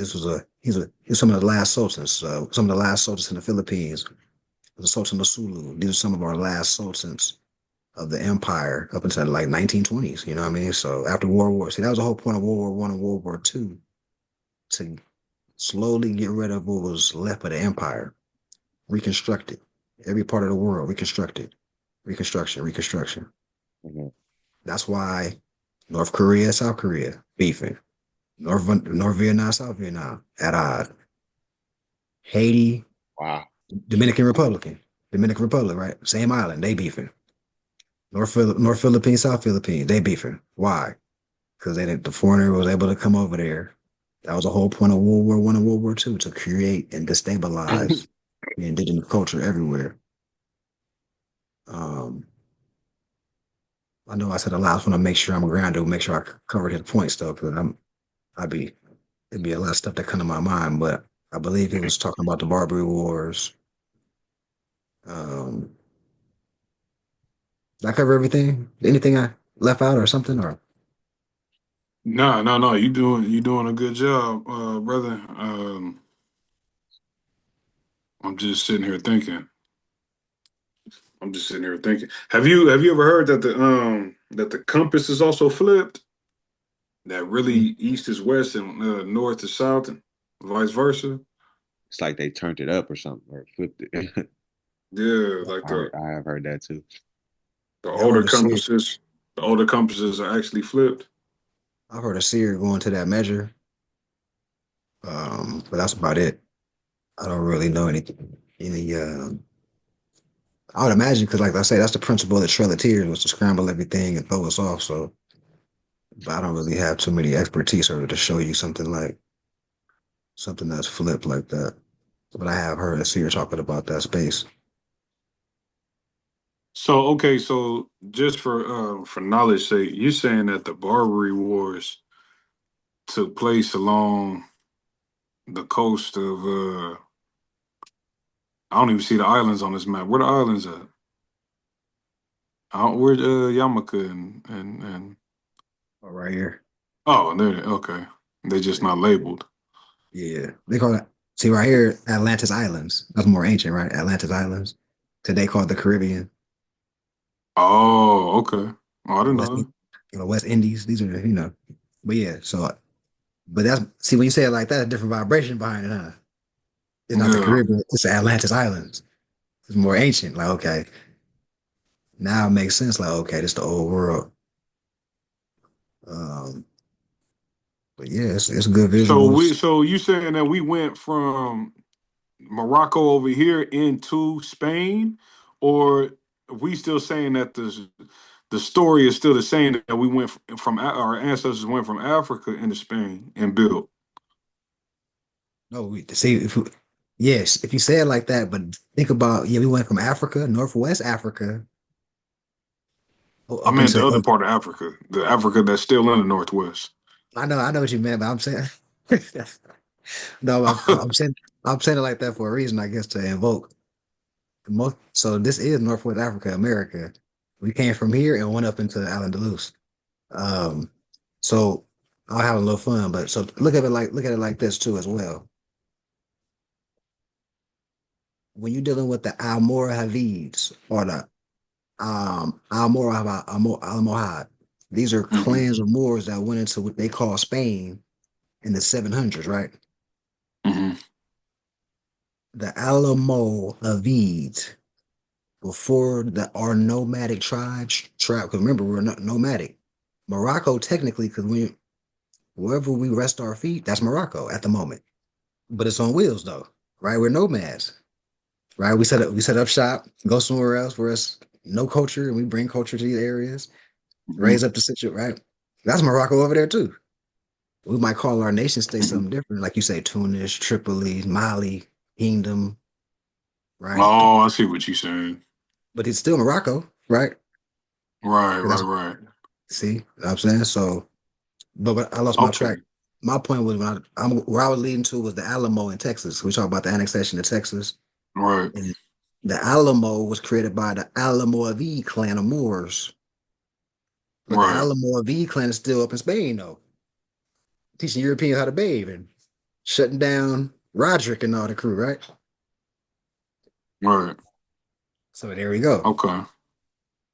So the Alamo, the Okay, so Alamo, we saying, I mean, it's still Northwest, but I'm looking at it from a perspective as I'm looking for one little designated spot that's called Morocco when back in that time period, the world knew all of it as Morocco. Wherever you see the Moroccans at, wherever you see the Moors is at, that's their territory. it's sultans, emperors, fezzes, turbans. That's Morocco, the empire, Tartary or Barbary. Welcome to the Moorish Empire. You Okay, know what I mean? okay, bet. Kind of like a like looking at franchises. Like when you be like, okay, well, you got McDonald's on that side of the street, but it's another McDonald's on down the street on the same side of the street. So all that land or that territory over there on that side is McDonald franchises. Over here across the street, we have an opportunity to put in different franchises for Burger King or whatever the case may be. Right. Different nation Oh, states. Right, okay, basically. but Yeah. okay. Uh, okay. So let's get back to the paperwork. Wait, hold on. I got a question. So, Okay. dude, is that what's taught? Is this map and this perception taught even in the Moorish Science Temple of America today? Because Those temples don't talk about like how we're talking about. They're not. okay, that's where the confusion is coming from. Because before I started investing so much time into with Khalifa Society, I was just going off of what information I could get from different Moors. So some of the information matched up, but between it was by the way it was being delivered, it was you can just see the separation. I mean, some of it go together with some people can click on the information, and I don't know, man. It'd just be a whole lot of unnecessary wars and shit that I'd be like, God damn. but see your Shit, intuition. even with this shit. Yeah, yeah. But that's what this is about. Stuff's on to pop out to you now. He's like, oh, okay. See, now it make more sense. Um, Yeah. but that, but that's why when I do my missionary work or how I see missionary work is not only do we link up with people that got culture, but it's people that sleep that don't know culture that we're introducing it to. Then we got Moors that know they Moors, but got introduced to it from a different lens. We have all these people that we can uh attempt to unify with. When you come up in the civic realm, like most people that came up under tie, like immediately, like first time you got introduced to Moorish paradigm was through ties, through a seer. If that was your introduction, Mhm. you're going to have a more international mind frame on things. But the bad thing about that is most Mhm. Moors look at these temples like, oh, these religious Moors, and they won't even go to these temples to try to see who up in there to build with. That's the thing what makes us a little different because most Moors will take that position and be too civic, where it's like, oh, and now you bashing other Moors. Um, Right. we got to see who up in these places. For these people that's already knowing they Moors, we might as well just see kind of like, okay, press flesh with them, see what they're about, see where their mind is at, and see if we can build. So I wanted to say that too. It's not their fault I that they. had a question or a statement. I would say that would be the difference as far as I don't know the temple that we went to, Temple 88 or 80. That's more so on the religious side. Yeah, It seemed like in religious traditions other than the right, civics.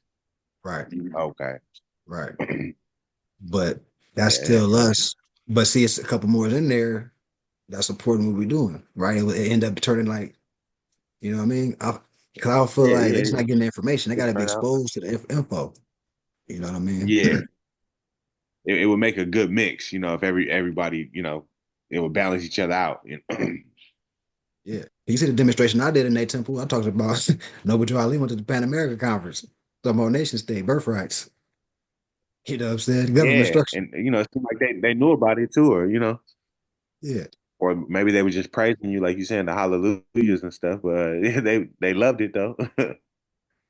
But at least somebody heard something that they didn't usually hear, and now they thinking now. That's what Right, it's about. right. You know what I'm saying? That's it.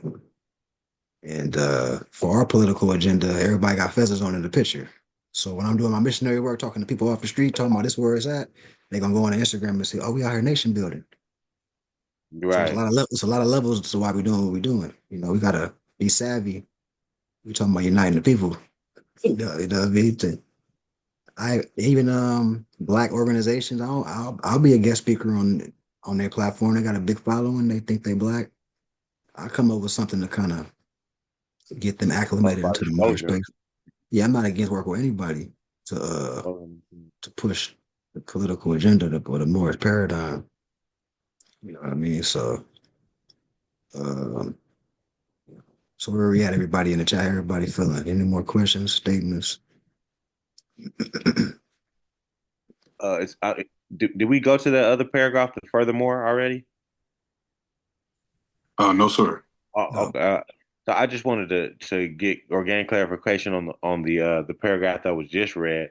All of that was it seemed like they or that's put in as far as like references, like all of the paragraph above the paragraph that says furthermore. Uh, What references was like all like the confusion, like they said, the Declaration of the Rights of Children, General Assembly, this that, like it was all that I put in there as far as for references. yeah. Because now your job is to go and look up Look up the these reference. human rights, Declaration of Human Rights, Declaration of Human Rights of a Child. You because remember this is your proclamation. You're putting this on so Right, Right. you want to know everything that's in your declaration because it's only gonna make you more seasoned. You know what I mean? Um, right. there's a lot of information in these proclamations that'll keep y'all pretty busy. Um, Yeah. so just piece by piece until like I say, it's no more gray areas I, about I the. have a question. What? Oh, my fault, bro. I didn't mean to cut your wisdom. Go No, go ahead. ahead. No, you got it. You got it. What does it mean by free Morse zodiac constitution? The Um, United States Department of Justice, Morse credentials, free Morse zodiac constitution. so a brother named Charles Mosley Bay or CM Bay, he had basically how we say use a newspaper. He used the federal government as a public record, and what he put in there was a document called the Zodiac Constitution. That's a document. I'm not sure. I went over that a couple times. um, so I guess you need to read that document. That'll help. Or that book rather. That'll kind of help you too. And Okay. then when you talk about copyright certificate number AA22141, that's how it got logged. So most Moors will go to the store, they'll have the AA2221. I don't want to be taxed at the register. The reason why is because it's already been recorded on Moors not being part of the Union Society, so therefore no taxation without representation. United States doesn't represent us as a people, so we're not taxed.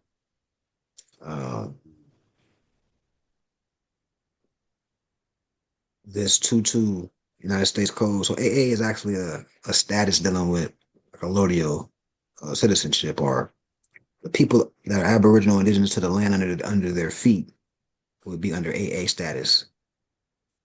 Um, Title 22.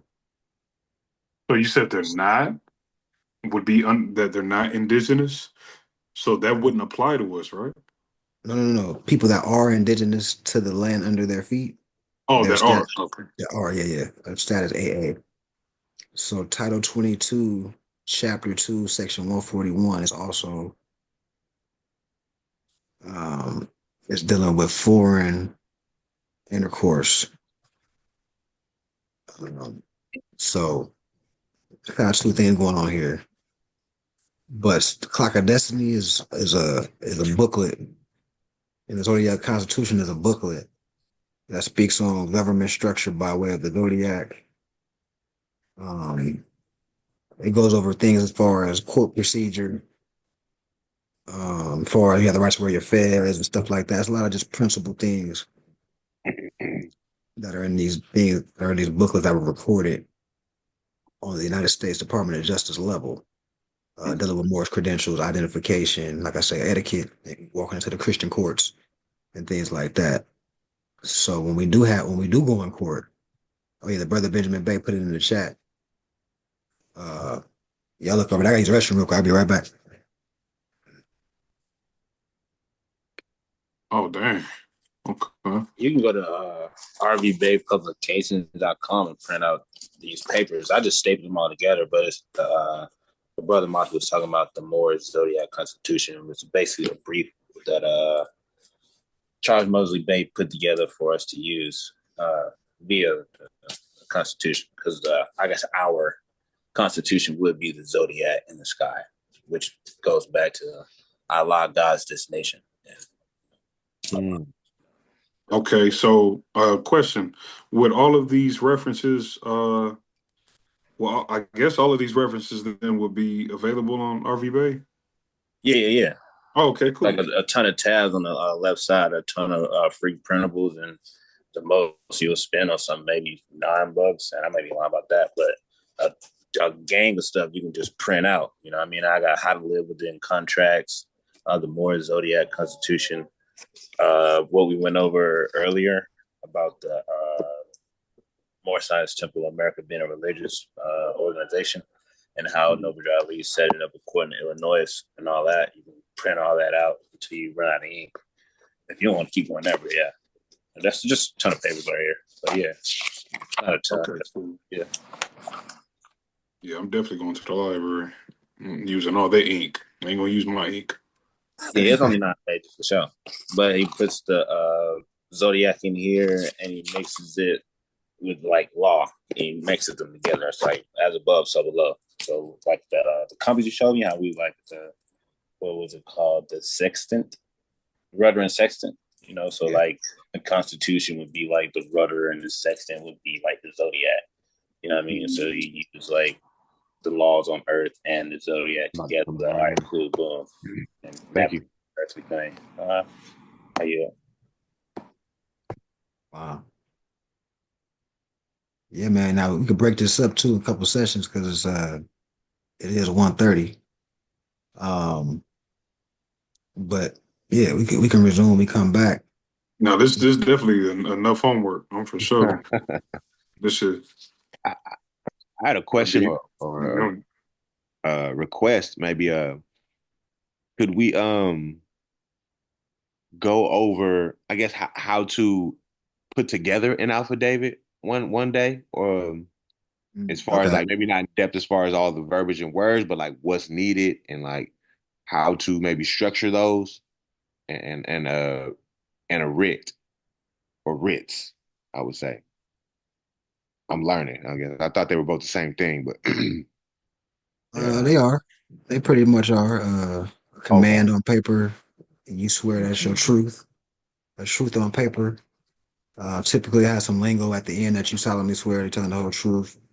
But we'll say like to the Moorish nation, we won't say, use their lingo that they use in the state of California, whatever the case. But Right. it's still what makes it an affidavit is the fact that you swear that you're telling the truth on paper.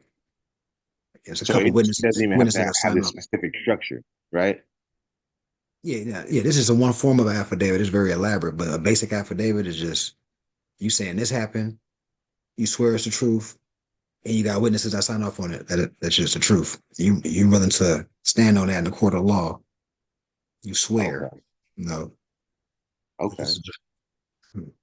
Well, well, I still would definitely like to go. And, I like the way you put together our proclamations and everything as well. But that makes a lot of sense. Then it's just my word to this and having witnesses to it. Then Yeah, and then like kind of like when we was in school, MLA, APA, we talking about format of structure and essays. You're gonna put evidence, so you're gonna make a statement, but you're gonna back up your statement with references. Same thing with this. You're gonna like in our case, we put in court cases, and you'll still apply the same thing approach with your affidavits.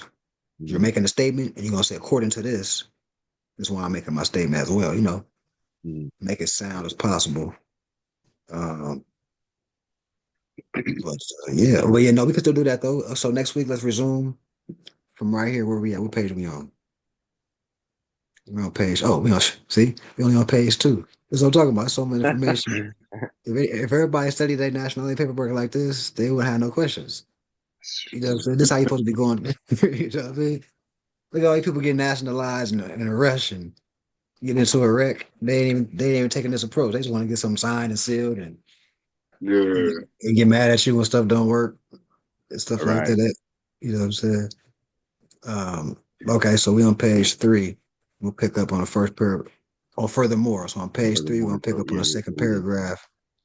Hey, to kind of piggyback off of what the brother was just saying too, I was kind of like wondering, like, would we be able to like further like down the road, um, will we be able to like role play court scenarios just to kind of test and see how proficient we are with standing on our square, representing who we are, or like certain little bitty things first, like on how to let's remember as more is that when we go into these courts, we need to first establish jurisdiction and status. You know what I mean? Just to kind of like just certain kind of like little tests, like Yeah, just to see how tight we are with the information. I like that too because I hear that it, as well as standing on your square, but it's like certain words you don't want to say is, I don't know how true that is because I haven't been in a court to stand on my square, but to say I live here is putting me in their jurisdiction or something like that. But how you supposed to say that or certain Right. things? So I would like that too. I think that would be really cool and fun actually. Well, we can do that Sunday. We can finish where we left off. Go over, a nice amount. Might not even finish it next week. We can keep just Yeah. keep piece by piece, and then we can have a little space where we do a little mock trial or mock court or whatnot, and we can all test what we got. I could be the judge. I hit y'all. I'll be a stern judge, man. I'm gonna hit y'all, man. For sure. Try to trip y'all up. Uh, Be real dope. I do want to just read a verse in the Quran or Southern Brotherhood of the East, and then before we close out here, Okay. they did that. Wow. And refreshing. I did read that. Okay. I feel like that'd be sabotaging. Uh,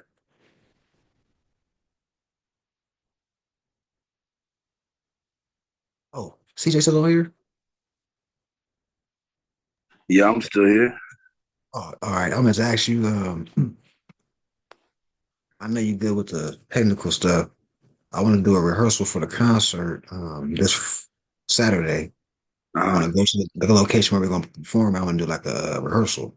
uh, And I just need somebody just to kind of transition from song to song. are you talking about just as far as like your track list, like the Yeah, songs yeah, you're gonna perform? yeah. Like Okay, where just yeah. like a smooth transition. Okay, yeah. I mean, how you plan on playing it? Just like from your phone, laptop? Yeah, yeah, to the speakers. Yep, we got some speakers. Yeah, that's easy. I got you. All right, so yeah, we're gonna just do like a little practice on Friday, and then we'll What time? when are you free? Friday. I get my new class schedule. Actually, I'm gonna check it today. So I'll let I mean, you. Saturday, I'm sorry, Saturday. Oh, Saturday. Okay, yeah. I'm off Saturday, Sunday. Okay, yeah, it's good. It's good. Okay. Oh, I'll go to okay. All right, I'll let you off thing too. Yes, sir. All right, so we're on chapter 20, the Adept Chamber of the Dead, the Mysteries of Egypt, the senior course of study. Now is opened up, and Yahshua entered and became a pupil of the Hierophant. Or Hierophant is also a Magi, a high priest. He learned the secrets of the mystic lore of Egypt land, mysteries of life and death, and of the world beyond the circle of the sun. When he had finished all the studies of the senior course, he went into the chamber of the dead, that he might learn the ancient methods of preserving from decay the bodies of the dead. And here he wrought. And carriers brought the body of a widow's son to be embalmed. The weeping mother followed close. Her grief was great. And Yahshua said, "Good woman, dry your tears. You follow but an empty house. Your son is in it not. You weep because your son is dead. Death is not a cruel word. Your son can never die. He had a task assigned to do in a garb of flesh. He came, he did his work, and then he laid the flesh aside. He did not need it anymore. Beyond the human sight, he has another work to do, and he will do it well and then pass to the other task. And by, he will attain the crown of perfect life, and which your son has done, and what he yet must do, we all must do. Now, if you harbor grief and give your sorrows vent, they will grow greater every day. They will absorb your very life until at last you will be not. We down with bitter tears. Instead of helping him, you grieve your son by your deep grief. He seeks your solace now, as he has ever done, is glad when you are glad, is saddened when you grieve. Go bury deep your woes and smile at grief, and lose yourself in helping others dry their tears. With duty done comes happiness and joy, and gladness cheers the heart of those who have passed on. The weeping woman turned and went her way to find happiness and helpfulness to bury deep her sorrows in a ministry of joy. Then other carriers came and brought the body of a mother to the chamber of dead, and just one mourner followed, she, a girl of tender years. And as the cortege neared the door, the child observed a wounded bird in sore distress. A cruel hunter's dart had pierced its breast, and she left following the dead and went to help the living bird. With tenderness and love, she folded to her breast the wounded bird, then hurried to her place. And Yahshua said to her, "Why did you leave your dead to save a wounded bird?" The maiden said, "This lifeless body needs no help from me. My mother taught me this. My mother taught that grief and selfish love and hopes and fears are but reflexes from the lower self. That what we sense is but small waves upon the rolling billows of a life. These all will pass away. They are unreal. Tears flow from tears of flesh. The spirit never weeps, and I am longing of the day when I can walk in the light, where tears are wiped away. My mother taught that all emotions and sprays that rise from human love and hope and fears, that perfect bliss cannot be our till we have conquered these, can be ours until we conquer these emotions. And in the presence of that child, did Yahshua bow his head in reverence. He said, "For days and months and years I sought to learn this highest truth that man can learn on earth.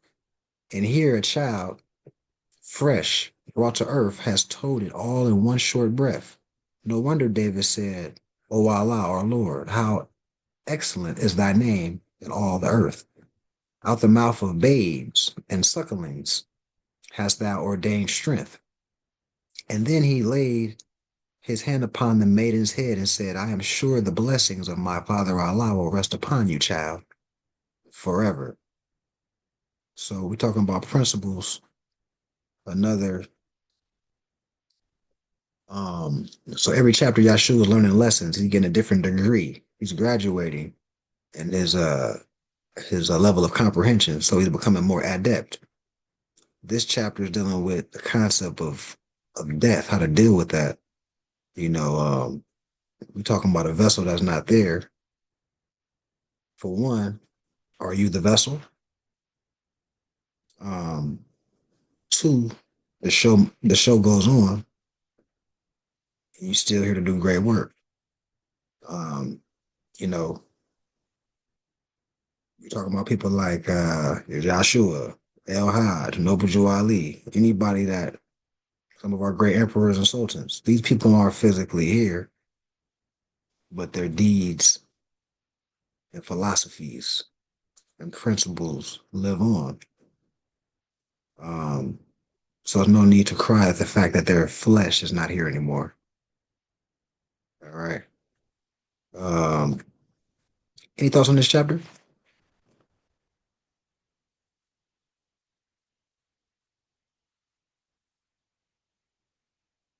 I like the fact how she went to go help the bird. And she said that's more important than staying at the lifeless body. Right.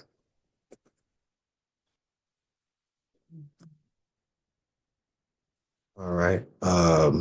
Let's do one more round for thoughts on this chapter. I'll say something. So when my grandma transitioned like 2 years ago, in the Buddhist I guess like religion, they say that you don't want to cry. You don't want to cry because it makes it hard for the person that is transitioning to transition because they see your sorrow. And so they it's like a celebratory. It's almost like you are helping the person transition. You got to keep the spirits up for them to transition over because they've like done their work, right? So I can see the similarities in like how we have helped her transition in like a Buddhist aspect, and then reading it from here.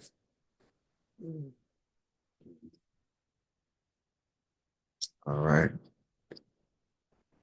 Nobody has any other thoughts, statements, comments? We'll close out in prayer here.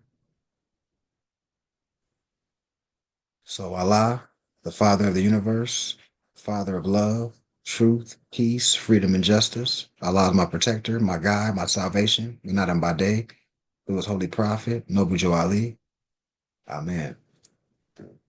So peace of love. Islam to everybody. Matter of fact, the boys in Cali, where they who actually in Cali right here. Oh, yeah. So Yasir Bey, CJ, same thing. Okay, you said you serving food, right? Yasir, Yasir Bey for the March 1st event. You stop the recording.